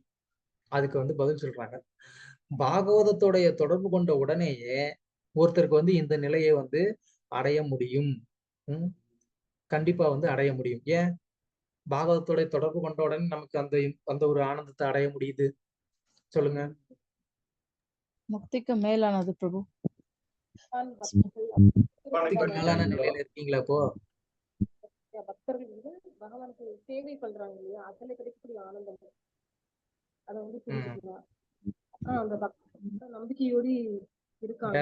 அந்த பக்தர்களுடைய இன்னும் நல்ல அவங்களுடைய நம்பிக்கை நம்ம புரிஞ்சுக்கலாம். ஓகே, வேற யாராவது? நம்மிடமுள்ள அறியாமையில அழைக்குது பிரபு. ஓகே, வேற? பாகவதம் படிக்கனால பக்தர் பத்தி, பகவான் பத்தி தெரிஞ்சுக்கிறோம் நம்ம. அதனால உடனடியே எப்படி ஆனந்தத்தை கொடுக்குது? பக்தர்கள் அசோசியேஷன் பகவானோட சேர்ந்து இதெல்லாம் படிக்கிறோம் இல்லைங்க. பகவானோடய சேர்ந்து படிச்சுட்டு இருக்கீங்களா? இல்ல நீங்க இல்ல படிக்கிறதா? பக்தர்களோட அது இப்போ எல்லா ஸ்லோகாஸும் படிக்கிறதுனால So அதோட பகவான் உடனே நம்மளுடைய உதயத்துக்குள்ள பரமாத்மாவா இருக்காரு புகுறதுனால இல்லையா? நமக்கு ஆனந்தத்தை ஓகே குட். கடைசி யாரோ ஒருத்தவங்க சொல்லிட்டீங்க. ஆன்மீக குருநாள் பிரபு. Okay okay thank you. அதாவது பகவானோட நேரடியான தொடர்பு எடுத்துக்கிறோம். பாகவதத்துக்கும் பகவானுக்கும் வித்தியாசம் கிடையாது. பாகவதம்ங்கிறது பகவானோட இலக்கிய அவதாரம். பகவானே தான், கிருஷ்ணரே தான் பாகவதம். அப்போ கிருஷ்ணர் வந்து ஆனந்தமயமானவரா இல்லையா? அது அடுத்த ஸ்லோகத்துல இன்னும் நம்ம டீட்டெயிலா பார்ப்போம். அப்ப அதனால அவரோட வந்துட்டு இமீடியட்டா கான்டாக்ட்ல வந்தோம்னா அப்ப நம்மளும் ஆனந்தமா தானே இருப்போம். அங்க எங்க டிலே ஆக போகுது? ஒரு டிலேக்கு அவசியமே இல்லையா, இமீடியட்டா கிடைக்கும். ஓகே, அதை எப்படி வந்து புரிஞ்சுக்கிறோம் அப்படின்னு சொன்னா, அது இந்த இலக்கியத்தை தொகுத்தவரை பார்க்கும் போதே இதன் முக்கியத்துவம் புரியுது இல்லையா? அது யாரு? மகாமுனி நாராயணன் முதல்ல வந்து இந்த பாகவதத்தை 4 ஸ்லோகங்கள்ல பிரம்மாவுக்கு சொன்னார். அந்த விதத்துல பார்த்தாலும் இந்த பாகவதத்துக்கு அந்த சக்தி இருக்குன்னு புரிஞ்சுக்கலாம். இல்லைன்னா வியாசர்னு எடுத்துக்கிட்டாலும் வியாசதேவர் பகவானுடைய சக்தி ஆவேச அவதாரம் தான். அது மட்டும் இல்லாம அவர் அந்த பாகவதத்தை தன்னுடைய பையனுக்கு வந்து சொல்லி, அந்த பையன் வந்து ஆல்ரெடி பிரம்மன் நிலையில இருக்கிறாரு. அவர் வந்து பாகவதத்தை கேட்ட உடனே அதை விட ஒரு உயர்ந்த இன்பத்தை உடனே அனுபவிச்சாரா? அந்த வழியில பார்த்தாலும் இந்த பாகவதம் இமீடியட்டா ஆனந்தத்தை கொடுக்குங்கிறது உண்மைதானே? அப்படி இருக்கும்போது கிம்பா பரேர், இதை விட ஒரு உயர்ந்த வழி என்ன இருக்க முடியும்? அப்படி இமீடியட்டா வந்து ஆனந்தத்தை கொடுக்கறதுனால இதை விட ஒரு உயர்ந்த வழி நமக்கு என்ன இருக்க முடியும்? அதுக்கப்புறம் அப்போ இந்த ஒரு வழிமுறைய யார் ஒருத்தவங்க கிருத்திபி நிலையா வந்து கடைபிடிக்கிறாங்களோ அப்போ அவங்களுக்கு வந்துட்டு என்ன ஆகுது? அவங்களுடைய இதயத்துல பகவான் குடிகொள்றார். யார் இதை வந்துட்டு நிலையா வந்து கடைபிடிக்கிறாங்களோ அவங்களுடைய இருதயத்துல பகவான் இமிடியேட்டா வந்துட்டு என்ன பண்றாரு? வந்துடுறாரு. சோ இந்த பாகவதத்தோடைய ஒரு சிறப்பை நம்ம வந்து எப்படி புரிஞ்சுக்கிறது அப்படின்னு சொன்னா, எப்படி வந்து ஒரு தந்தை வந்து தன்னுடைய மகனுக்கு தன்கிட்ட இருக்கிறதுலயே வந்து பெஸ்டானதை வந்து கொடுக்கணும்னு நினைப்பாரு இல்லையா? தன்கிட்ட இருக்கிற கிழிஞ்சு போன வேஷ்டியை கொடுக்கணும்னு நினைப்பாரு. தன்னுடைய பையனுக்கு நல்லா பெஸ்டானதை ஒண்ணு கொடுக்கணும்னு நினைப்பாரு. அப்போ வியாசர் வந்து தன்னுடைய பையன், அதாவது வியாசர் 4 வேதங்களை தொகுத்திருக்கிறாரு, 18 புராணங்களை தொகுத்திருக்கிறாரு. இது எல்லாம் பண்ணாலும் அவர் தன்னோட பையனை கூப்பிட்டுட்டு எது வந்து சொல்லி கொடுத்தாரு?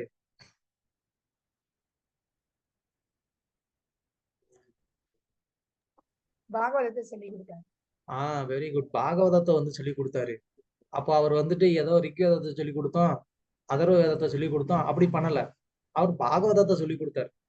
அப்ப இவ்வளவு இலக்கியங்களை அவர் தொகுத்திருந்தாலும் அப்ப அதுல எது பெஸ்டோ அந்த பெஸ்ட்டை தானே தன்னுடைய பையனுக்கு கொடுத்திருப்பாரு. அப்போ அவர் பாகவதத்தை கொடுத்திருக்கிறதுனால அவர் இவ்வளவு விஷயங்களை தொகுத்திருந்தோம், அதுல பெஸ்ட் எது? பாகவதம். அப்ப அந்த விதத்திலையும் இந்த பாகவதம் எவ்வளவு தூரம் உயர்ந்தது அப்படிங்கறத நம்ம வந்து தெரிஞ்சுக்கிறோம். அடுத்து அவர் தன்னுடைய பையனை வந்து தேர்ந்தெடுத்திருக்கிறாரே, ஏன் பையனை வந்து தேர்ந்தெடுத்தாரு? பையங்கிறதுக்காகவே தேர்ந்தெடுத்தாரா அப்படின்னா கிடையாது. ஏன்னா அவர்கிட்ட எந்த விதமான ஒரு மெட்டீரியல் டிசைரும் இல்லை. அதனால வியாசர் அவரை வந்து தேர்ந்தெடுத்தார். அதனால நம்ம இங்க வந்து என்ன தெரிஞ்சுக்கணும் அப்படின்னு சொன்னா, அதே மாதிரி யாரு ஒருத்தவங்க மெட்டீரியல் டிசைர் இல்லாம இருக்கிறாங்களோ அவங்கனாலதான் என்ன பண்ண முடியும்? சுகதேவ கோஸ்வாமி மாதிரி பாகவதத்தை புரிஞ்சிக்க முடியும். சுகதேவ கோஸ்வாமி மாதிரி பாகவதத்திலிருந்து அந்த ஆனந்தத்தை அடைய முடியும். யார் ஒருத்தவங்க தங்களுடைய ஹிருதயத்துல அந்த மாதிரியான ஒரு பௌதிக ஆசைகளை வச்சிருக்கிறாங்களோ அவங்களால என்ன பண்ண முடியாது? அந்த ஆனந்தத்தை சுவைக்க முடியாது. ஓகே, அதுதான் இங்க வந்து சொல்லப்படுது. ஃபைனலா வந்து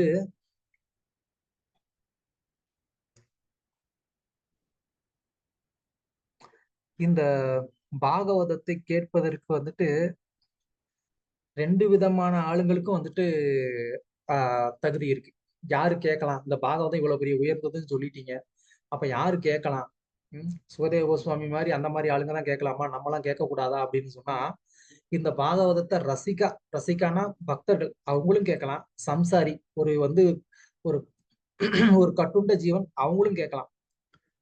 பௌதிக வாழ்க்கையில தோல்வி அடைஞ்சவங்களும் கேட்கலாம், முக்தி அடைஞ்சவங்களும் கேட்கலாம். இந்த 2 பேருமே பாகவதத்தை வந்து கேட்கலாம். ஏன்னா பாகவதத்தை கேட்கிறது அப்படிங்கிறதே வந்துட்டு ஒரு மிகப்பெரிய ஒரு சக்தி வாய்ந்த பக்தி தொண்டா இருக்கிறதுனால என்ன ஆகுது, தட்சணாத் இமீடியட்டா கிருஷ்ணர் வந்து தன்னுடைய ஹிருதயத்துல வந்து தோன்றிடுறார் இல்லையா?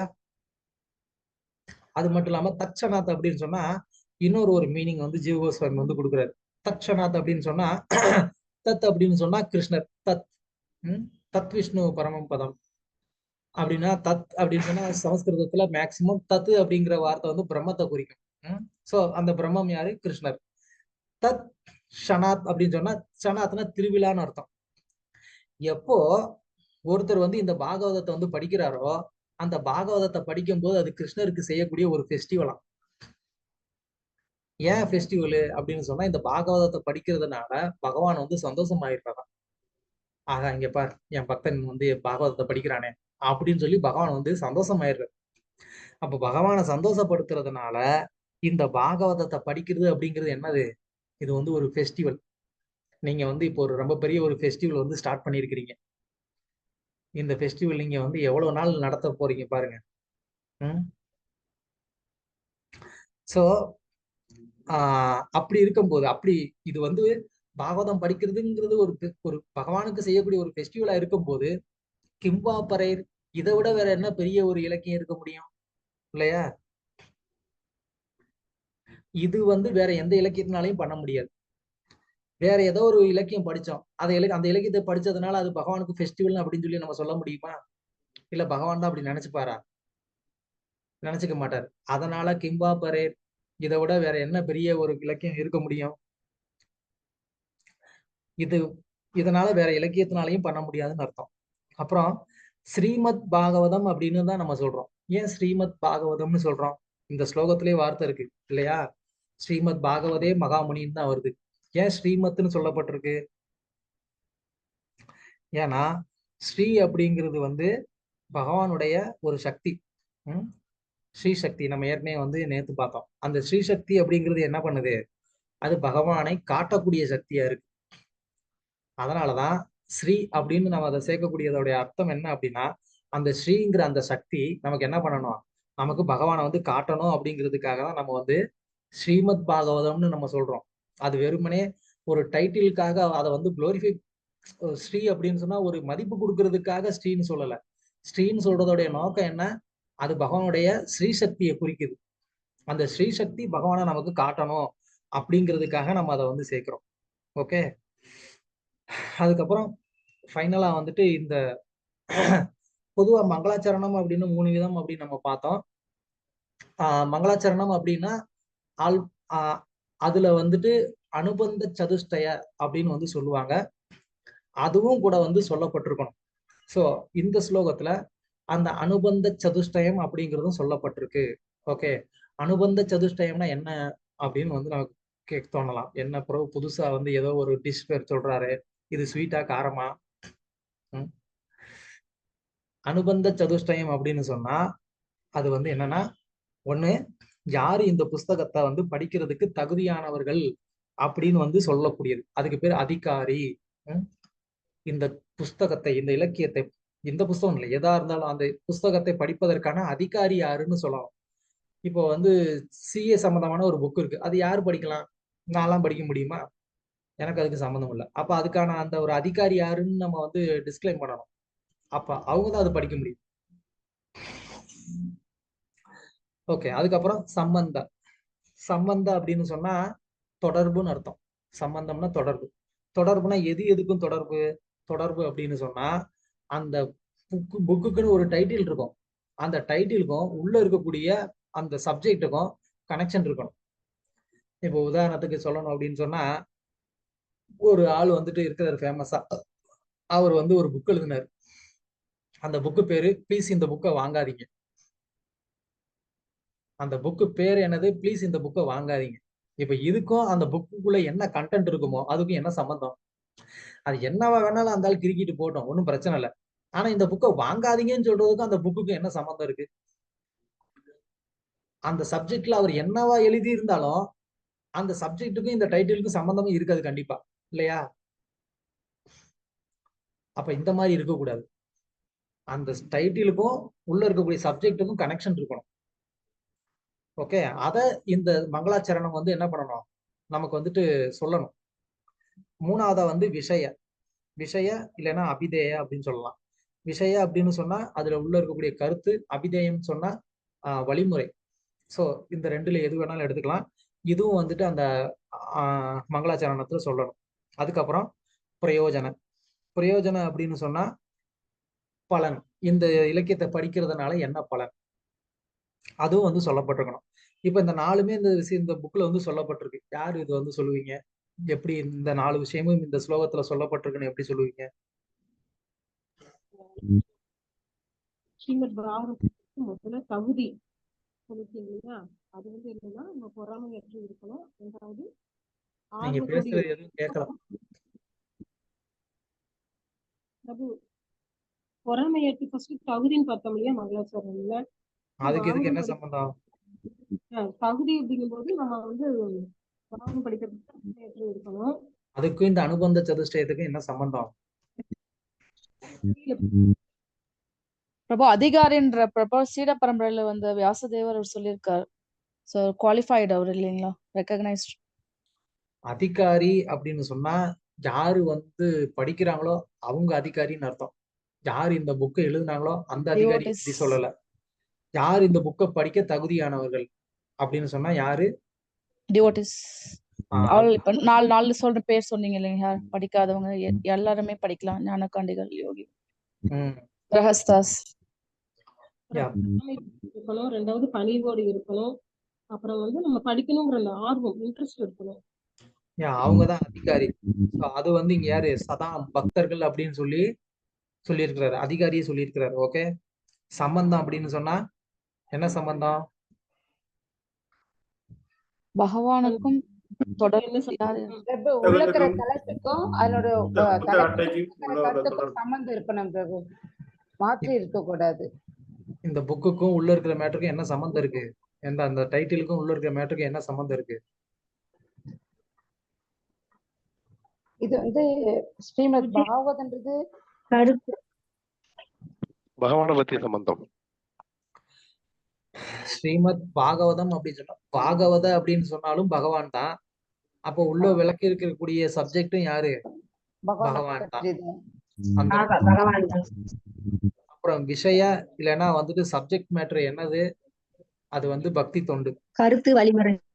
பக்தி தான் வந்து சப்ஜெக்ட் மேட்டரு. கோலும் பக்தி தான், இதுவும் பக்தி. அபிதேயா. பிரயோஜனம் வந்து என்னது? பிரயோஜனம் வந்து பகவானை அடையிறது. அதுதான் வந்து இந்த ஸ்லோகத்துல அந்த ரெண்டுமே வந்து சொல்லப்பட்டிருக்கு. ஓகேவா?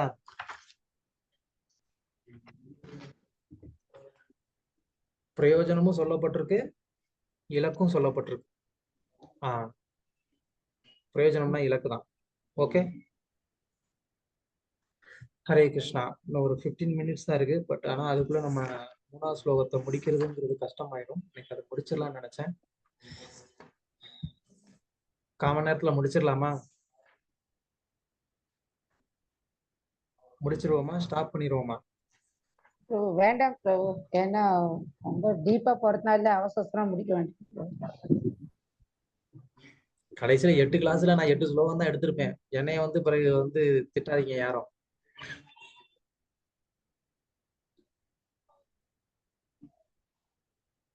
ஸ்டார்ட் பண்ணி விடுங்க பிரபு. 15 minutes. Okay.